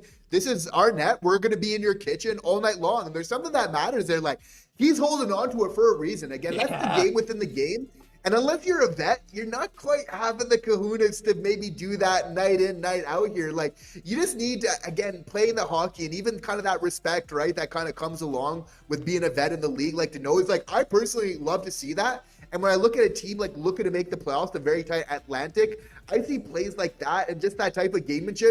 Again, it's kind of underrated, but you really need that. And Philip Deneau understands that. That's what he's bringing to this team early on here. 100%. I like the chat from Violet. Who's net? Deneau's net. That's absolutely right. You know what? We got this here saying type D for Ivan Demidov goals, but also type D for Phil Deneau. I want to see the chat filled with Ds. I'm glad no one clips these, because you could probably have a field day with some of the stuff I say in these chats. But what a great start to this period. Again, not just the Demidov goal, but Jesse, we talked about how we wanted Montreal to, you said it, right, be more physical. And what did we do? We came out, Phil Deneau, that extra little hack on Swayman. Like, yeah, you guys are not the only ones that are going to do this. And then he's the one punching him. It's perfect as Noah Dobson plays it along the boards. Matheson over to Cole Caufield. As we're getting out in transition again, Caufield picking up the speed, getting into the offensive zone. We're going to see if it generates a chance here. But the Habs already, to start this period, Jesse, have looked a little more energized after starting a little bit. Oh boy. Sorry. And there's a Bruins breakaway here. A clap bomb.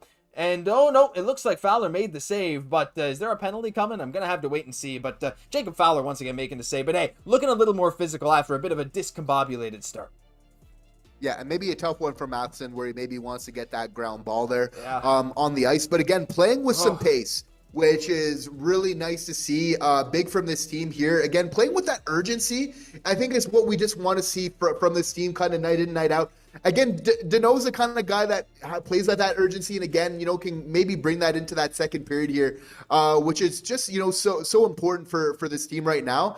And, again, you know, just kind of, again, like when you're getting in transition, again, not being too fancy with it as well, of just knowing when to maybe get to that point, you know, get a shot on net, and then maybe looking for some rebounds from there. Absolutely. And actually, after that replay, Jesse, what outstanding goaltending that was from Fowler. Like, the fake slap shot, gets down and he's right back up. It's like, and then he slides over and makes the glove save on that shot. Like, everything about Fowler. It's like, he looks so calm. Oh, that almost went in. He looks so calm.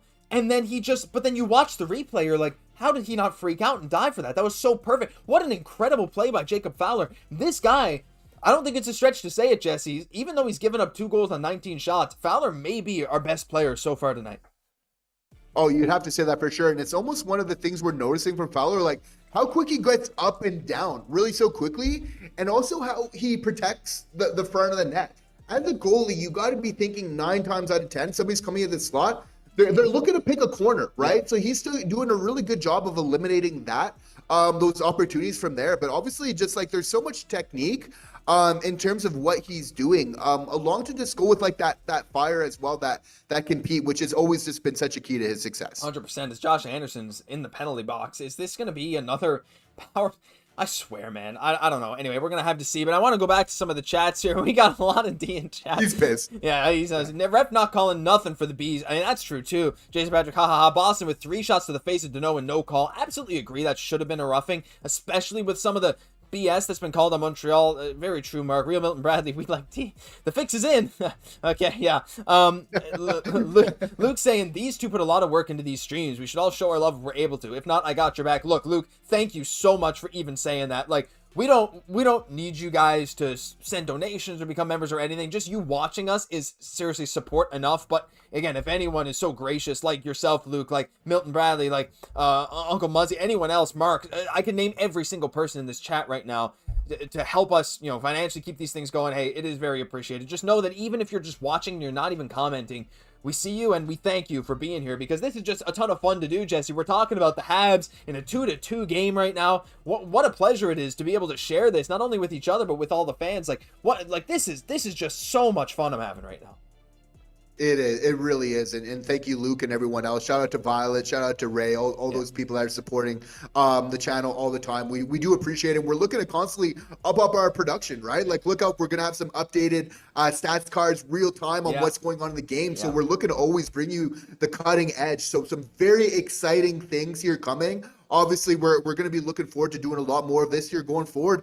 And let us know if you guys want to see more lives. Do you want to see more of the watch-alongs? Do you guys like the traditional videos, right? Because we're here to really support you guys at the end of the day. It's a community. And, obviously, we're just so appreciative of all the support. Yeah, absolutely. I'm going to put this here. Hey, if you want more lives, let us know down below because we love doing these lives. This is 4 days in a row with a live stream, by the way. And I mean, these things, hey, it is a time commitment. It's Tibbs Eve here in Newfoundland. For those of you Newfoundlanders, you understand. But yeah, absolutely. It's a pleasure to be able to do this. And hey, thank you for all the other options out there. You choosing us. We bring that energy every time, baby. That's what you get with us. The energy and the positivity as Montreal's continuing here on the penalty kill. We've done a solid job on the PK. Of course, that goal at the end of the first period was pretty tough. I see Jared saying, how nostalgic is it seeing Danault tonight? He's having a great game. Thoughts? Completely agree. He's having a great game. But yeah, let's just see what's going on here with Boston's McAvoy sends the puck over to Pastrnak, rips it. And it looks like it's going out of play as, I don't know. Jacob Fowler, he's not very happy, though, Jesse, because the Bruins ran right into him, and the refs are just not doing anything. It feels like it's one of those games. Look, Fowler complaining to the refs also. Shout out to him for that.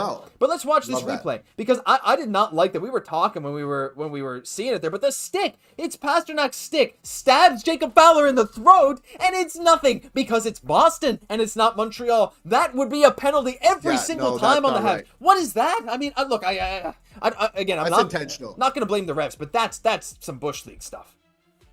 It is, and it's intentional. Pastrnak knows it's a young goalie, and he's a star player for the Montreal Canadiens. He recognizes how important he is, and he's trying to get rattled. And that's the thing about Jacob Fowler, and he's just really showing how he's a leader on this team, and will continue to be. And again, we don't want to get ahead of ourselves, but who else was a goalie and also a leader for the Montreal Canadiens? Yeah, I would say Carey Price.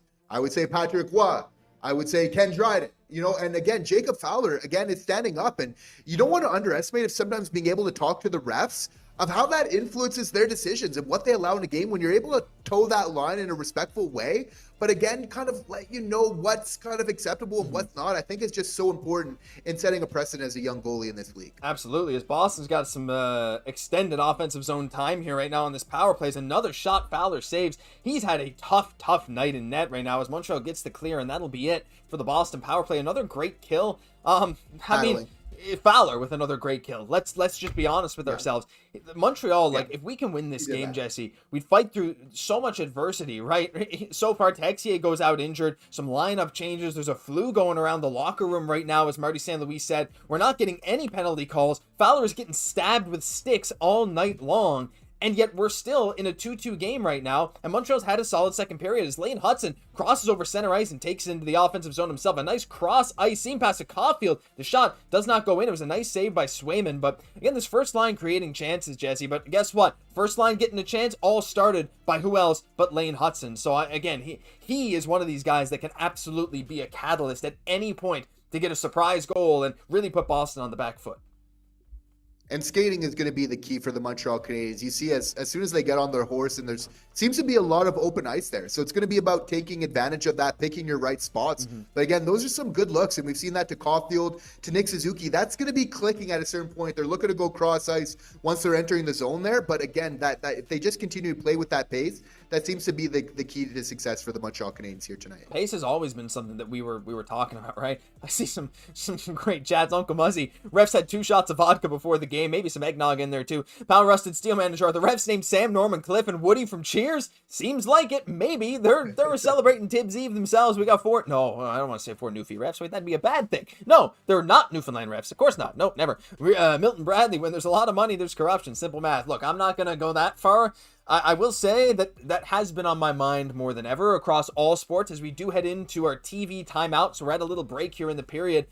Look, I don't want to blame it, but intentional or not, you just got to control the stick. Absolutely. Funny how the last cup won by a Canadian team was the year Bettman first took over, which was Montreal. But also the last year a Canadian team won the cup was 93, and there's a certain guy with that number that has a goal tonight, Jesse. And right now Montreal, again, we have gone through so much adversity. We've been on the back foot for most of this game, yet it's still tied, right? We've given up 4 power plays. We've killed off 3 of them. And honestly, one of them, like, they just kind of got lucky, right? I think we're in really good shape. Again, it's playing with pace, but when you got cold legs, especially when you're sending out your PK unit all the time, cold legs does have an effect on you. So right now, I think the best thing we can do is just try to have a nice, clean, sustained period of 5v5 hockey. Let the guys get their legs under them.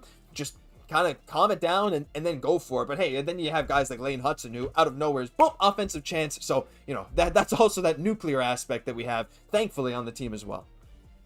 Yeah, and again, the Montreal Canadiens are looking quicker than what it's looking like, maybe a little bit of a slower Boston Bruins team. So you have to feel like those opportunities are going to come in transition. They're going to be able to get in the offensive zone. And you got to feel like once they do, it's just about kind of keeping it simple too, and not kind of like on the power play, not passing it too much, getting those pucks in, you know, whether there's a good opportunity on net, getting on net, getting some bodies, looking for some rebounds there. Obviously, but if not, you know, putting those pucks in the right spot, not being afraid to kind of get on that forecheck. We know it's such a big key for the Montreal Canadiens, their success last year. And as they're maturing here, even with the young team, that's still going to be their bread and butter here. Yeah, for sure. And it's something that they'll learn to get better at as the broadcast is back, showing Noah Dobson as we're showing some other plays here. Great block shot from Dobson, which is why they're showing him. I mean, surprising, honestly, how good he's been on the PK this year, which was not something that we really anticipated him doing, not something he really did a lot throughout his career. Solid block. Yeah, very solid. And despite the offensive shortcomings, arguably, he's still on pace for like almost 50 points. But like, you know, maybe the overall play hasn't been quite what we would desire from a $9.5 million defenseman. He's laying his body, and you can see there, the graphic on TSN, he leads the Habs with 85 block shots this year, Jesse. So you can't say he's not doing anything. I mean, that's one thing. This is something that Matheson has led the team in, something Savard used to be very good at. And honestly, the fact that Dobson is the guy who's doing this right now is, I am not sure how that's not an icing. I know the refs give the leeway sometimes, but I don't think we were even close to center ice when we dumped that one in. But hey, it is what it is. But yeah, shout out to Dobson. I mean, for just being a team player a lot of the time, despite some mistakes, the dude clearly cares about winning. So I'm excited to see how he ends up gelling with our D-core as the years go on here. This is exactly what I want to see from Noah Dobson, is plays like that, putting his body on the line. That's how he's going to endear himself to the Montreal Canadiens faithful and also to his teammates. As a result, again, we know what we can do offensively, but if he just continues to chip in on plays like that defensively, that's where things get really exciting for him here, because we know what he can do offensively. He's got one of the hardest shots on this team along with Mike Matheson right now, so obviously he wants to continue using that, a little bit more of that clapper. But just, Josh, that gets me excited, seeing that from Dobson, because again, it just shows if we can just get that going just a little bit more, being that mobile type of player, he's just going to involve himself in the play just a whole lot and making some great stuff happen. Yeah, and I think he's just one of those guys that, again, like, you need to let him settle in. Now, again, I don't think he's ever going to get back to that 70-point self, because there was some power play points that year, but Noah Dobson throughout his whole career has had most of his points at 5v5. He's never been a big power play guy, so getting a 50 to 60 point guy who can eat 23, 24 minutes a night is going to be very important, especially since we have Dobson throughout what's going to be, I imagine, Matheson's decline near the end of his contract. We signed Matheson knowing he's not going to be the same player he is today in 5 years, so you still have Dobson, who's hopefully going to outplay his contract at that point. His contracts get better. Matheson maybe starts to level out. He has time to figure it out, as Montreal's looking for some sustained pressure here, as the puck is kept into the blue line by Arbor Jack, down to Gallagher, out in front to Joe Veleno, but can't connect as a Boston player is injured down in the corner, and Boston's out in transition. Right now, a wide open chance for Boston, and no, it's a save or miss the net. Can't really tell. It doesn't really matter, as Montreal's coming back the other way, and Joe Veleno just dumps it in, as Montreal's looking to get a change here. And this game has been very fast-paced, Jesse, which typically would lead to Montreal having some success, and honestly, again, if it keeps going this way, I think we might have Boston on the back foot. We've done a good job of playing with speed. We just got to stop giving Boston these grade A breaks. Like, that's just something that can't happen as much as it is. As Slav steps into a shot of rebound. Nothing doing there, but yeah, I think this pace favors Montreal, and I think as the game goes on, we'll start to see that more. And they're building, right? They're getting in the offensive zone. They're cycling. And we're seeing like some grade A opportunities, which are coming very quickly. And again, that's why there's a lot of reason to be hopeful here with the team. It's all about just managing the puck smartly. Because if they can, with the speed that they have, they're going to be getting some huge opportunities there. And again, it's just all about just kind of getting that momentum and just keeping that puck in the offensive zone. Because if they're doing so, they're getting some opportunities in quick order. Yeah, 100%. As we got another super chat coming in from Jared Ryan. Jared, one of our Rock of Richard tier members. Pleasure to talk to you last time we met, Jared. $7. Happy holidays, boys. Thank you, Jared. Happy holidays to you too. And happy holidays to everyone in chat. Merry Christmas, whatever you celebrate. Appreciate all the hard work. Thank you. Everyone needs to join the membership. I swear I don't make commissions. Love this community. Go Habs go. Hey, he doesn't make commission, but thank you so much, Jared. I mean, look, hey, I mean, that's one of our members saying it's worth it to him. So thank you so much for anyone, again, who's even watching. And really big thank you to you, Jared, for continuing to support us every single day, for being here for this stream. Again, like, people got options. They can just watch the game with their friends and family. It's Christmas time, but Jesse, they're here with us. How good of a feeling is that? I love this. And Luke even saying, I love seeing the green names in chat. We love it too. Like, genuinely, it's so incredible to have so many wonderful supporters like you guys. Yeah, we really appreciate all the support so much, not just now, right? But we've had so many of you that have been with us for so long.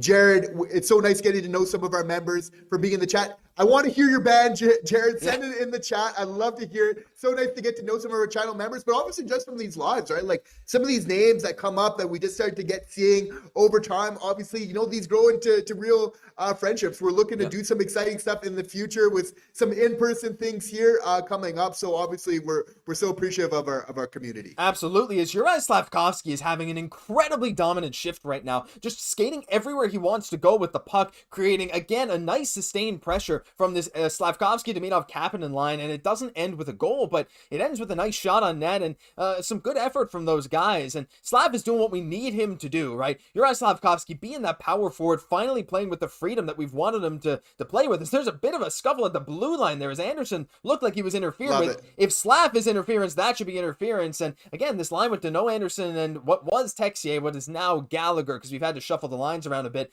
gets a puck on Swayman, though he covers up, and it looks like we're going to be going to a TV timeout with 8 minutes and 13 seconds left in the second period. Right now, I got to see some hype in the chat. We got to see some more hype. Let me change this thing right now. Prompts. Here we go. Let's say type C. Type H for this is hard to do. Habs win. Type H for a Habs win in chat. I gotta see the H's. I gotta see the H's coming in chat, because Jesse, this is what we need. But we also have a massive super chat coming in from John Raymond. John, another longtime supporter and channel member. Go Habs go. GHG. John Raymond with $20.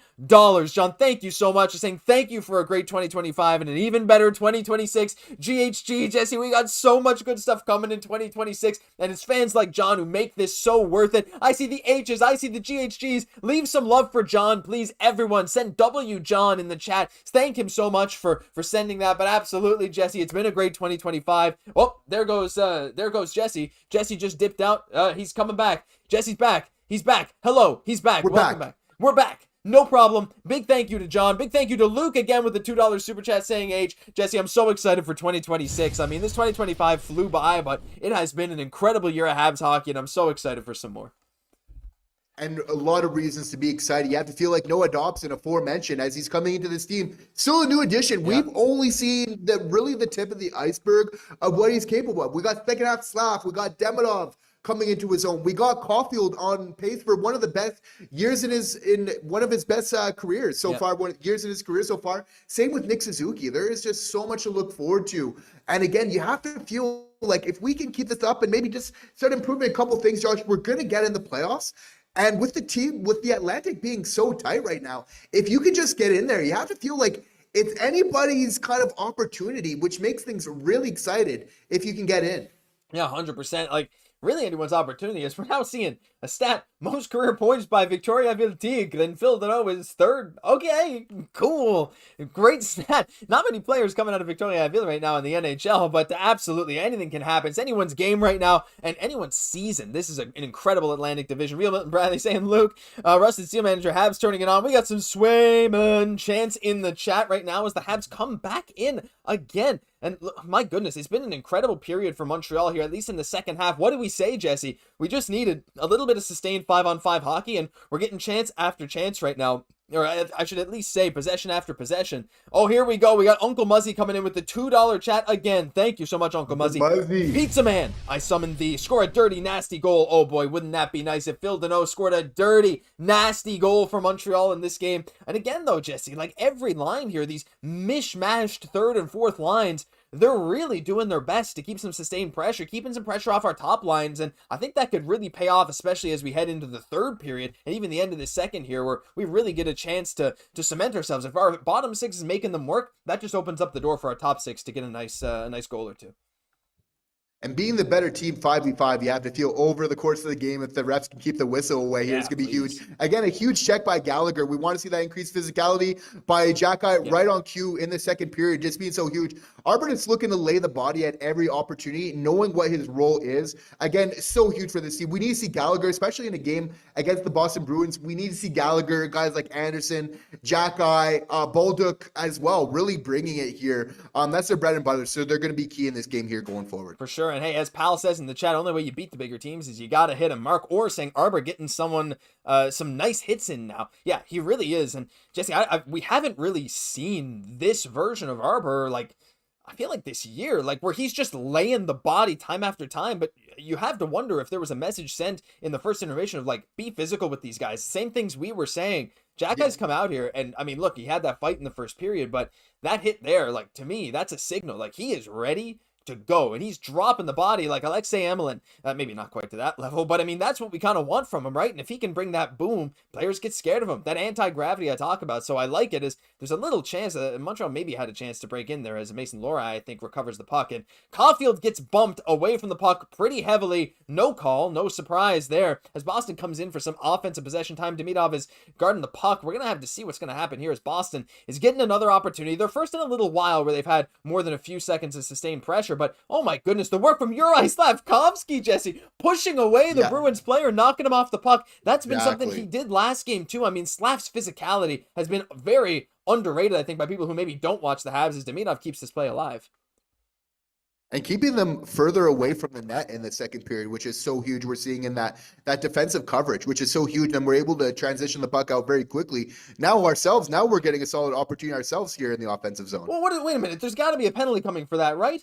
What is, okay, finally the ref's doing, Hutson was in the corner just getting shoved into the ground over and over, and there was nothing. The ref didn't call the penalty till Montreal had the puck in their own zone. It's now a delayed penalty, so Montreal's going to take this opportunity to get a change in and try to get some nice pressure. But my goodness, I mean, they are just letting Boston do absolutely whatever they want with no consequences. Finally, a bit of a consequence is, Phil Deneau with his sneaky little deke there, getting in there. Dobson circulating at the point, but it looks like that's going to do it there with 5 minutes, 23 seconds left in the second period. Shots 22-16 Boston, and Boston's going to get a 2-minute minor. Wow, Bruins on top. Nah. Habs on top, baby. Though I do really like seeing people from different fandoms coming in here. Open up. Hutson getting roughed up in the corner. What was that? I agree, Jared. At least they called something. So right now, you know what we got to do, Jesse? We got to see PPG in the chat. It hasn't quite worked yet, but we got to see people typing PPG for Habs power play goal. Let's see some PPG in the chat. We need that power play goal. And I mean, Jesse, if there was ever a chance to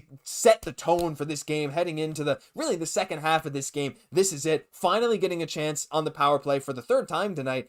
And you got to wonder, do you think they send out Demi there? I don't know. I don't think Marty will do that, but I just can't help but wish for that in my heart.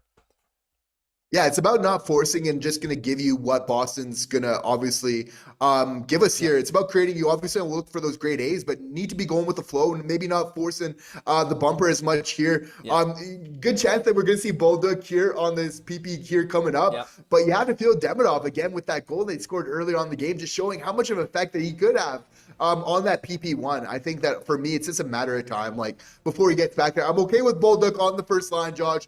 But when it comes to the power play, I don't want to play around. I want to see our best offensive players until I see differently. I want to see Demidov there. This is a tight division. This is obviously a very important game here to stay ahead of the Boston Bruins in the standings here. So obviously we would love to see him. It's going to be interesting to see if Martin St. Louis does pivot. It would be an aggressive switch up here early on and here in the game. But even if we do have Bolduc, Josh, it's about really, playing the game that's in front of you, as Martin St. Louis likes to say so much. Yeah, play your game within the game, right? Within la game, because that's always what he says. okay? Play That game. That game, don't that game. That's it, man. You got to just do your stuff. I like Violet St. Sammy Blay getting a Gordie Howe hat trick. I would love to see that. The way that camera angle was, it looked like the Bruins player was scratching the guy's nose. That was a bit funny. But yeah, clearly that's not what happened. So we're going to see a replay of finally what they call a high stick. I mean, Hutson roughed up in the corner. Whack job. I mean, yeah, that's a very clear high sticking penalty. I mean, obviously, checking for blood. Oh, he's bleeding. This is a 4-minute. This is a 4-minute power play. Let's go. Oh, okay. 4-minute double minor. Jesse getting a goal. This is huge. It's a huge opportunity. If you can get a goal in the first 2 minutes here, like, oh man, oh, okay, come on, let's go, let's get this going here. Look, we need to see you guys type PPG a bit more. Habs go on a 4-minute power play with only 5 minutes 23 seconds left in this period. We basically get the rest of this period on the power play if we don't score, or if we do score, hey, we might get a second power play if we score in the first 2 minutes. Shocking that they called nothing when Hutson was in the corner, but this is the chance. We need to see that hype in chat right now for Montreal. This is the time where we can send a message, go up 3-2. We're going to see what Marty goes with. It's got to be the PP1, probably going to be Bolduc. They might look for the bumper, they might not. Boston has defended the Habs PP1 very good tonight, or very well, I should say. It is Bolduc out there. They haven't put Demi out there. I know, this is why I'm not a coach in the NHL, but I mean, yeah, I'm excited to see as the faceoff is won by Juraj Slafkovsky, who's having an incredible game, and off we go. He does lose the puck out of his own zone, but Lane Hutson's going to recoup it in his own zone. And here we go, Jesse. I mean, this is the chance to send a serious message to Boston. Yeah, absolutely. Huge opportunity here. This could be the pivotal point in the game here. When you're having this huge double minor here, obviously we need to be taking advantage of this one here. Absolutely, we need to, and I'm actually gonna see if I can do this here. Like maybe that'll be nice. Like power play, I can just kind of put that text there to show that the Habs have a power play. Something I haven't done yet. We're still adjusting these things. Eventually, we're gonna have a fully tracking clock, I think. But hey, we're manually doing this for now. But yeah, Juraj Slafkovsky has looked really, really good this game. Look at that move at the blue line. I mean, was he learning stuff from Lane Hutson? These moves, man, he's silky on his skates for a big fella who's like 6'3", 6'4". This dude's skating incredibly right now. What a drastic change from his first year or two in the league, man. He looks like a completely different player. And this power play is really well deserved. They were playing well, really, and put them in a position, right, where, you know, they're starting to kind of obviously chase the play and as a result take a little bit of a stick penalty there. So this is going to be a huge opportunity as we're getting set up right now. Absolutely. Hutson down to Caufield. We're taking a look here. And again, Montreal, we've been a very patient power play unit, but hey, it's worked as the slot pass over to Slav. Oh, it got tipped by the defenseman. That was a grade A opportunity for Juraj Slafkovsky, but didn't quite get the chance. He did get some stick on it after it got deflected by the Bruins defenseman, but looks like the first power play unit's already coming off, Jesse, and we're going to see some Ivan Demidov and Nick Suzuki action here on the second one, which I kind of like. Marty's pulling that trigger pretty quickly as the puck goes out of play. Yeah, absolutely. And again, I like that the Habs are pulling the trigger quickly. When we see a good play kind of coming down here, Slav is going to do better at the future of knowing when to get that shot off and the placement on there to make sure we're getting it on net. But that's obviously a grade A opportunity in the way that Slav's playing right now. That's the type of guy you want to see in that type of opportunity. For sure. Pal saying load up in front of Swayman. Don't let him see the puck. It's what we got to do. I mean, it's how a lot of other teams have scored on us, right? You screen the goalie, you just got a good chance. Screen the goalie, put the puck on net. If it's not blocked, got a good shot, right? I mean, it just reminds me of that playoff goal from Alex Carrier. I rewatch those sometimes. Like, it was the playoffs. We tied the game, or scored the first goal of that game, I think, of that home game. Anyway, Kapanen goes down. It's back to the point. Noah Dobson barely keeping it in. The Bruins have done a good job of pressuring the Habs' second power play unit, as we haven't looked as at ease. À l'aise is what I wanted to say, actually, on the second power play. As Dobson, his passes are a little soft. Anyway, we still got possession of the puck as it's Kapanen back to Suzuki over to Dobson. Dobson looking for Demi. Demidov alongside the wall here, looking in the slot for Gallagher, but nothing doing. Demi loses the puck to Charlie McAvoy, who's had a really solid game, and it looks like Boston's going to get it clear here. Though they're trying to go up the ice. Demi's poking at it with the stick, and Boston's going to dump it in behind the net and chase it. It's Josh Anderson who sends it to Josh Anderson on the power play? Oh boy, Noah Dobson. Did the ref's hand just go up? I thought I saw the ref calling a penalty. I think I'm going crazy. As Montreal's coming the other way, Galley dumps it in. I mean, look, the second power play unit is very much a lot of dump and chase right now. We're really not. The first power play is really good, Jesse, at bringing it in over the blue line ourselves. The second power play, it's been a few dump and chases. The Bruins have gotten possession and have killed off a ton of time here, just killing a lot of the momentum that Montreal's had from getting this 4-minute double minor. And what's better than one power play in this opportunity is two. And that's what's going to be so huge here. It's that we got another power play starting up here right now. And again, we're looking for Demi a lot there in obviously with that second unit, which I love to see. But he's just holding on to the puck a little bit more right now. So it's all about making those quicker plays, making the puck kind of travel for you here on this power play. Absolutely. Bolduc looks like trying to get the puck out of his possession when he does have it. Caufield back up to Bolduc, and it's going to be Hutson, who's again pressured. The puck goes down to Suzuki as he's working along the boards down to Caufield. We can't get it away from Swayman's right. A nice crossing pass. Slav looking for the backdoor feed to Caufield. You might just want to shoot that, Slav, as it looks to be a breakaway for Boston. If Slav can't get back, fantastic defense from Juraj Slafkovsky to work and get back to stop that chance from Boston. But again, this power play is not looking great right now. Slav is an absolute legend right now, winning these puck battles, Jesse, skating with confidence. I mean, look at the speed that he took coming back, and then a nice little feed to Caufield in, and Caufield just misses. Slav is driving the play constantly right now. I mean, this guy, I said earlier, Fowler might be our best player. He hasn't really been tested as much in the late second period, but Juraj Slafkovsky making a name for himself on this power play, driving everything Montreal's way. Yeah, playing really well right now. Now it's about just slightly simplifying it once he's there. Although we have seen him be, just a playmaker extraordinaire of late. Again, with a grade A opportunity in the slot, letting her rip early on. It's tough here how it might look like we're not going to convert here on this power play. But again, okay, solid opportunity here coming back here. But again, I just like the boys are letting her rip. Yeah, absolutely. Josh Anderson getting some power play time for the first time, I want to say since last year. I don't remember him being on the power play unit this year at all. But hey, he's on the second power play unit right now, and that's interesting. It's interesting. And yeah, it looks like this is going to run out the time of the power play, but hey, as long as we don't give up a goal late in this period, I think we should be good. Montreal's going to keep possession, though, even after the power play ends. Going to dump the puck down in and try and fight for it here and try and keep it along as Carrier tries to keep it in at the blue line. He does, and it goes back down to Joe Veleno, who takes the sharp angle shot. Hey, we scored from there earlier, but we want to get some chances in front of the net as it's going to be Phil Deneau along the wall, pass up to Carrier. Little shot gets blocked, tipped to Boston, regains possession. It's going to come the other way, but looks like they're probably not going to do too much with it. Skates in over the blue line, dumps it into the corner. Glad the refs didn't call that one. This is Sammy Blais along the wing, just dumps it out. And it looks like this is going to be a slow end to the second period, Jesse, as both teams, I think, are getting a little exhausted from this frantic pace of play. Which I love to see, and we're just hoping that the Montreal Canadiens can continue that into the third period, because one of the benefits of being the youngest team in the NHL is you kind of really hope that you can skate on some teams as it continues and really allow those young legs to really take over here as this game continues. Yeah, for sure. And look, the power play is going to be, it's one of those things that we'll look at the end of this game and say, man, that was a difference maker, one way or the other, right? If you're a Boston fan, you're saying, we got some chances on some rough calls early in the game. We didn't really convert. They converted on one. Montreal, double minor, the 4 power plays 0 for 4 right now.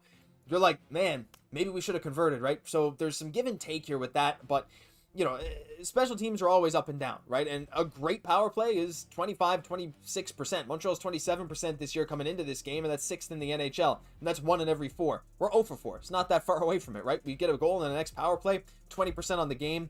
Hardly going to hurt our average. So with 27.3 seconds left, the whistle is going to go, and there's going to be another face-off. But yeah, I mean, Swayman, one thing I will say, Jesse, is I wish Swayman's been tested a little bit more in this game, because the chances that he has saved, not a ton of high danger ones, right? Like it feels like Montreal gives up a lot more chances right in front of the goalie, and we don't really get that many jam jobs. Like those classic Gallagher goals, like where are those? I feel like those are not there nearly as much this year as they have been in the past. We're looking for that perfect shot, which to be fair is something the rest of the NHL has kind of done. But yeah, that's true. I don't know. Like it just feels like we should be a little more gritty in front of the net. But then again, our player personnel doesn't really play to that either. So. Yeah, statistically speaking, shots have went down on average across the NHL as teams and the analytics kind of show that teams are looking a little bit more for as much as possible as high danger opportunities and favoring possession of the puck, as we're having what is a very tough goal. Okay, getting waved off quickly, Josh. Yeah. I'm so happy to see that. Again, Fowler maybe getting some respect here finally from the refs here, which I love to see. I'm not sure what's going on here. Slav is getting into it with Zadorov. That's what gets waved off. Yeah, Slav is upset. Oh man, like if this. That's what I like to see from Slav. Oh look, let's go, Slav. Stand up to Zadorov. Yeah, punch him in the face. That's it. Yeah, it's 1-2. Let's go. This is important. This is the game right here, right? Absolutely. Zadorov has kind of played a little bit of bully ball sometimes with the Habs. you really need to eliminate him and not take that element from him in this game to have success. Slav, showing himself to be a young leader and to get a big boy, standing up to Zadorov. We're not quite everybody else has the stature to stand up. I'm loving to see this from Juraj Slafkovsky right now. Absolutely. It's exactly what you want to see from him, right? That physicality. He wants to step up. I mean, how good has he been? I got to see. You know what? I got a new prompt for you. Here we go. Type S for more Slavzilla, because this is what he's playing like right now. I want to see people type an S in the chat. There's a 2-minute roughing. Also, I'm trying to read lips. Yeah, we need to get another power play. Yeah, we might. Are they going to call that on Zadorov? I think they're waving this off immediately. We're finally getting a replay here of what happened on Jacob Fowler. And, very interesting. I wonder if Boston's going to challenge this. No, I don't. Because it is Slafkovsky that really pushes Fowler out of the way. But Pastrnak goes into the blue paint, makes no effort to leave, but Pastrnak doesn't really ever touch Fowler. Oh, I don't know. I mean, my instinct... This is an interesting one. Yeah, the contact on Fowler is fairly minimal. You would have to say he's in the blue paint here, so this is going to be very interesting to see, if Boston is challenging this one. Yeah, because you could argue, too, that Pastrnak, being there in the blue paint and then Slav hitting him, kind of led to Fowler not being able to recover, but I don't know. I like Fowler's getting some love though. Again, that's where he's in the ref's ears earlier and kind of chirping them a little bit. It's like maybe we're starting to see some of the benefits of that here. Fowler's protecting his net and he's maybe getting some respect as a result. So I mean, this is a huge turning point in this game here. Yeah, absolutely. In Boston, look in a whoa, there we go. Okay, Montreal wins the faceoff. The puck is dropped. It's going to be 4-on-4 to start the third period. Boston elects not to challenge, so that's honestly dodged a bullet there. Yeah, I think.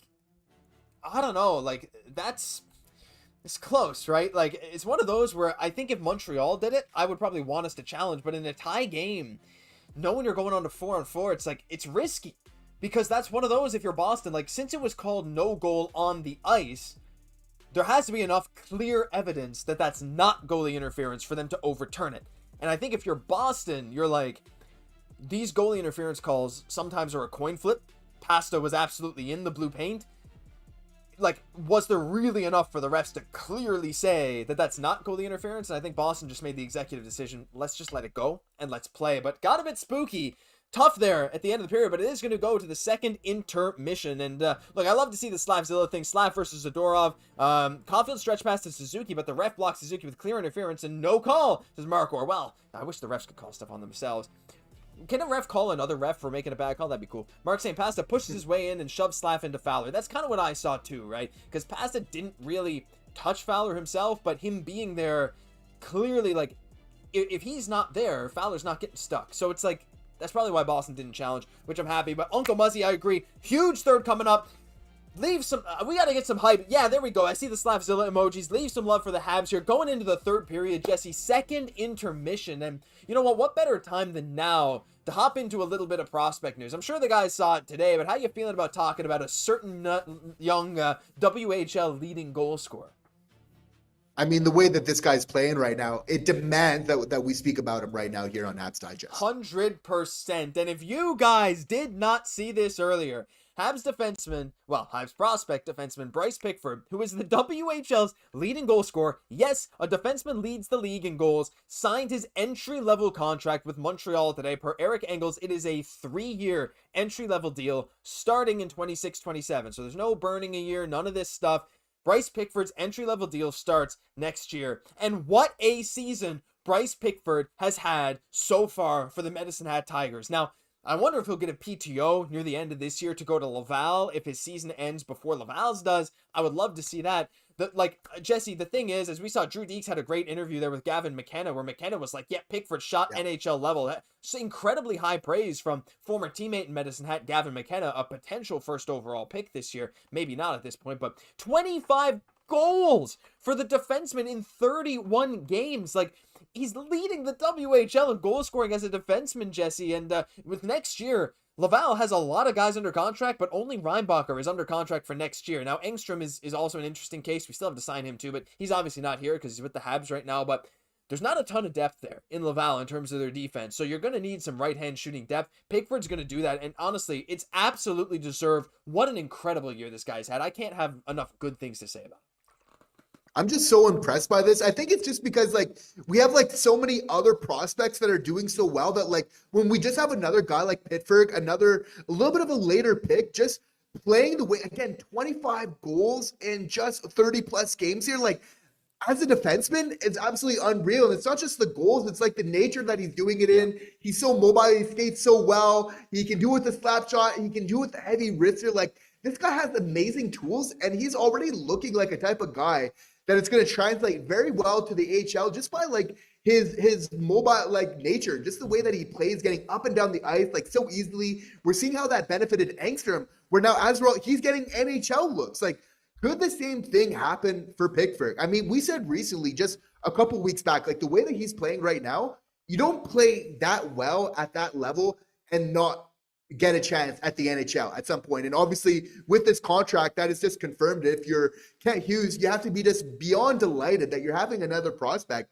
which again, just shout out to our staff for scouting right now, because we have just so many picks right now, which are just panning out, not in small ways, but like in huge, tangible, noticeable, different, like happening, right? Like playing 2C for this team, like as a young guy, holding it down like a scout right now. Just incredible to see what we're seeing right now for Pittsburgh. So it's getting me really excited. The way it's looking like on pure merit, he should be on Team Canada. He should be there with the best prospects from Team Canada in the world, with the other best prospects, because that's the type of way that Bryce Pittsburgh's playing right now. And what that really means for the Montreal Canadiens here going forward, that we're just going to keep getting to kind of go back to the well and kind of Montreal can fill up their cups again with more prospects. Is just getting excited for what's already a very good young decor. Oh, 100%. Like, and again, we can look at the decor in Laval and even in Montreal. It's like, look, here's our decor in Montreal. Jaden Struble, Arbor, Jack, Adam Engstrom, all under 25. Hudson is 21. Dobson is 25. We have two defensemen that are over 25, which is crazy, right? Like, it maybe explains some of the defensive miscues that we've had, but you're so right. Like Pickford, and I did see some chat, one from Zalawson and a few people saying like, yeah, the defense is a bit of a question mark, but I only put question mark because like, I don't think he actually struggles that much on defense. Now, he's not like the fastest straight line speed guy, but he skates well. We've seen him with puck handling while moving. He's quite good. He's smooth. It's just a question mark. Like, let's see how it translates. The WHL is not a professional hockey league. The AHL is. So when he goes to Laval next year, that's going to be the one thing we're going to evaluate. And I don't think he actually projects to be like a poor defender. And look, Medicine Hat scores a ton of goals. It's just he's a plus 37. Like, you know, that doesn't come from being horrible defensively, right? Like, you have to be at least decent. Now, he is technically slightly below average size for an NHL defenseman. I think the average size for an NHL defenseman is about 6'2", 190, somewhere around there. He's 6'1", 186, though that could very well change once he goes to Montreal, whatever. But I saw an interesting thing earlier, and I was curious, because I saw someone mention, you know, Shea Weber. I think it was actually Scotian Canadian, I thought I saw on Twitter mention it, but still, Shea Weber did play an age 19 season in the WHL, right? He was still there at the same age Pickford was. Do you know how many goals Shea Weber scored in his last full WHL season at the same age as Bryce Pickford, Jesse? Do you even have a guess? Not as much. Nope. He had less than half of what Pickford has right now so far. 12 goals in Shea Weber's last WHL season. Now, Shea Weber obviously was bigger, had a much bigger defensive upside. Like, that was a big reason why he was drafted. The big body hits, not something Pickford really does. But we know how Weber's goal scoring translated to the NHL. And again, there's lots of great goal scorers in the WHL that don't translate. But 25 goals leading the WHL in goal scoring. He is by far the leader to win Defenseman of the Year in the WHL. If you look at the recent polls, he's like 60, 70% favorite. Really incredible. So, I mean, Bryce Pickford's just one of those guys that we really have to keep an eye on. And I want to look at some chats because a lot of people are hyped about that. Uncle Muzzy saying Pickford looks unreal, over the moon over this signing. He's going to light it up in Laval. Nice pick for the Habs, says Pal. Pal said we have an awesome GM, man. If we can get Pedersen from Vancouver, big contract. And Vancouver, new report today actually says that they are not trading any of their late 20s players or anyone that's not a UFA. So Sherwood is still good, but I know, Jesse, you're not too thrilled about Pedersen either. Not that idea. Yeah, no, I'm okay with that one for sure. Just knowing some of the guys that, you know, we have coming up, because Pickford again is looking amazing right now. Like, Josh, I think he's going to come in and be better than Logan Mailloux. And we know Mailloux did some really good numbers for the Laval Rocket. I think that like he's going to do like very good at the AHL level, but I could see Pittsburgh. It's just the big question is, can he translate? I think that like his game could potentially translate even better than Mailloux just at that next level. It's going to be very interesting to see, right? Like we lose a very valuable prospect in Mailloux, but we just have these later round picks, which I see Pittsburgh like playing like a Mailloux type role, like impact role for the Laval Rocket in very short order. But again, just bringing so much value to there in short order. But like Josh, like I'm too excited. We need to get to Alexander Zborowski and what this guy as well, because he's not the only prospect right now, Bryce Pittsburgh, that's just doing some amazing things right now. Absolutely. Now let me actually go get some screenshots of Zborowski stuff, because this dude, I mean, look, I don't have the video, but we'll take a couple screenshots here and we'll bring him in.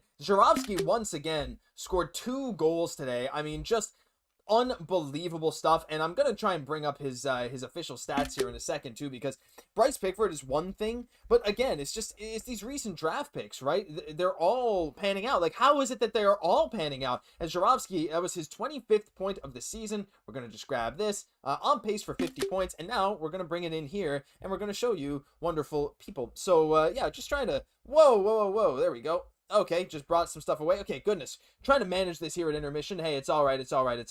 Let's get these screenshots all in here, and we'll take a look one by one. But, yeah, Alexander Zborowski here. You can see here, scored his 10th goal of the season. It was a nice little rip shot. He came down the right wing and then sniped it home. And he also scored his second of the game, or almost got his second of the game at one point there on a nice little scramble in front. But then he ended up getting that second of the game. And if we take a look right here, you can see he's up to 25 points, 10 goals in 30 games, Jesse. I mean, this guy has a real chance to outdo Ivan Demidov's KHL performance in his rookie year in the KHL, on pace for 20 goals, 50 points in 60 games. Like, we talk about the 2025 draft, Pickford being a nice little steal, even though we drafted him as an overager. Zborowski is already looking like he absolutely should have been snagged in the first round when the Habs were looking to target him.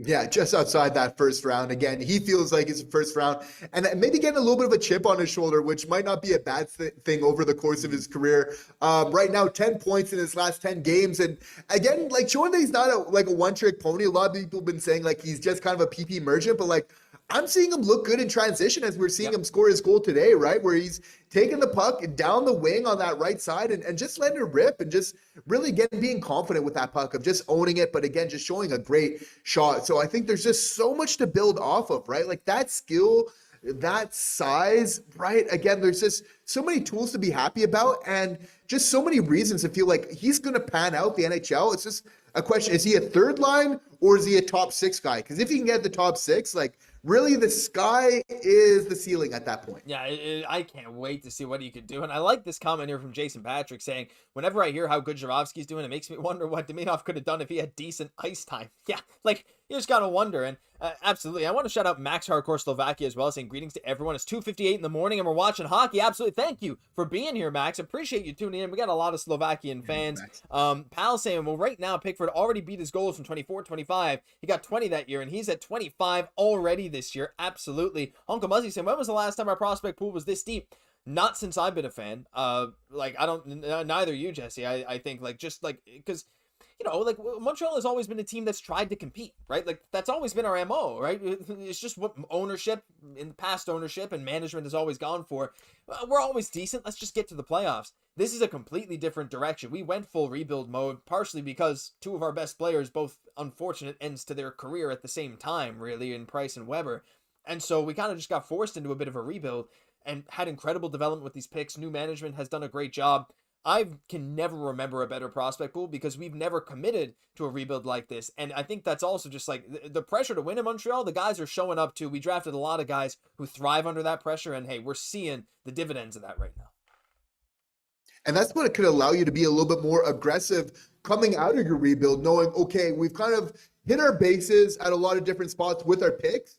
So now we can look to start capping this off, knowing that we got that solid foundation, which just makes Kent Hughes just have so much more peace of mind as he looks to make more of these kind of final touches from this team. It's very interesting to see, like, it's kind of a slow burn as we're getting those prospects, but how things like shift very quickly. And again, the Danault acquisition being a part of that, as we're looking to focus more on the now. And while that was an addition more to the bottom six, that next addition, as we're looking to really put the finishing touches on this team, it's absolutely going to be in the top six. And what that means and the type of player that you can go for now, and maybe be a little bit more riskier, knowing that you got a lot of the fundamentals covered in your prospects and the players that you've developed, just makes you so much more comfortable going forward. Yeah, completely agree. Well said. I mean, like, we're in such a good position now. I see that the rebound went really well, said Pal. Absolutely. And there's a few other chats I wanted to look at. What did I see there?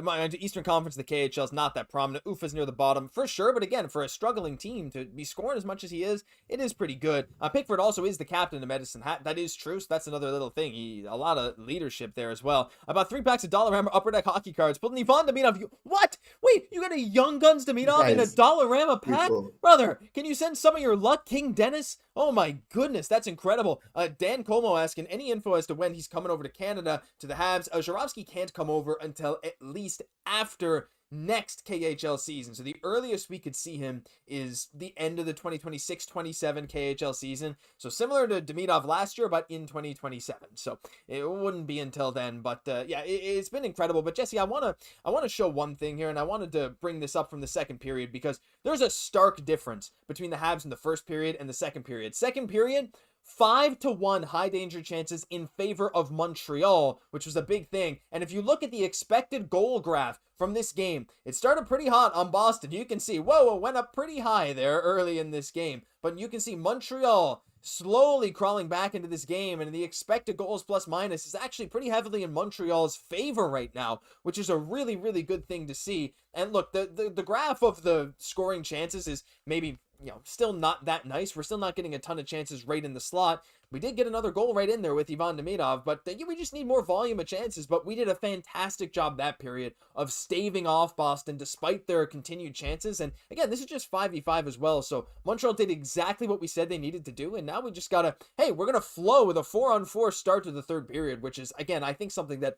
favors Montreal over Boston, even though Boston got guys like Pastrnak and Geekie who can really take advantage of that open ice.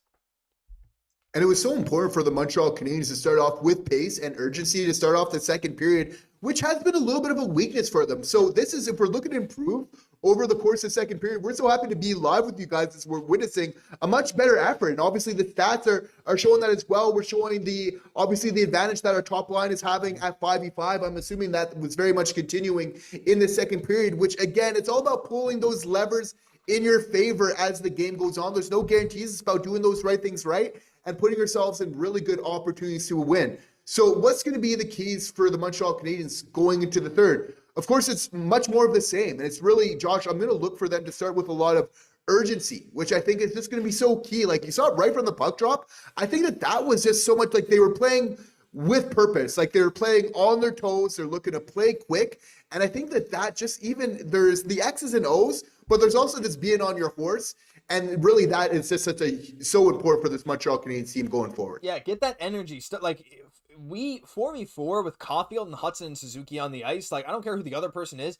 You're going to get some good chances, and I'm excited to see how that goes. And we got some more super chats coming in to start this third period here. Uncle Muzzy with the $5 donation. Third period coming up. Get hyped. GHG. I freaking love you all. I do too. You know the Habs are feeling the same thing. That locker room pep talk from Marty St. Louis. Maybe Phil Deneau. Maybe Galley. All these guys speaking up, screaming, let's go. You know they're happy with Slav. Get some GHG in the chat. We got to get some Go Habs Go, but it's not just Uncle Muzzy as Luke comes in with the $10 super chat. Thank you so much, Luke. Appreciate you, Uncle Muzzy, and everyone else here so much. You know your team is young when your average is still the youngest in the league, even after adding Phil Deneau. Where will we be once Crosby joins us? Maybe a little higher up the age rankings once we get that veteran 2C that I think a lot of people have been clamoring for. But, that's a great point, Jesse. Like, we say it time and time again. We said it earlier this stream.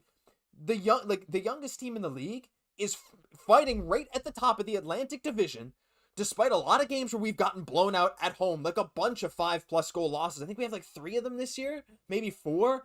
And a lot of close games, a lot of overtime games, a lot of undisciplined plays, a lot of very young team plays.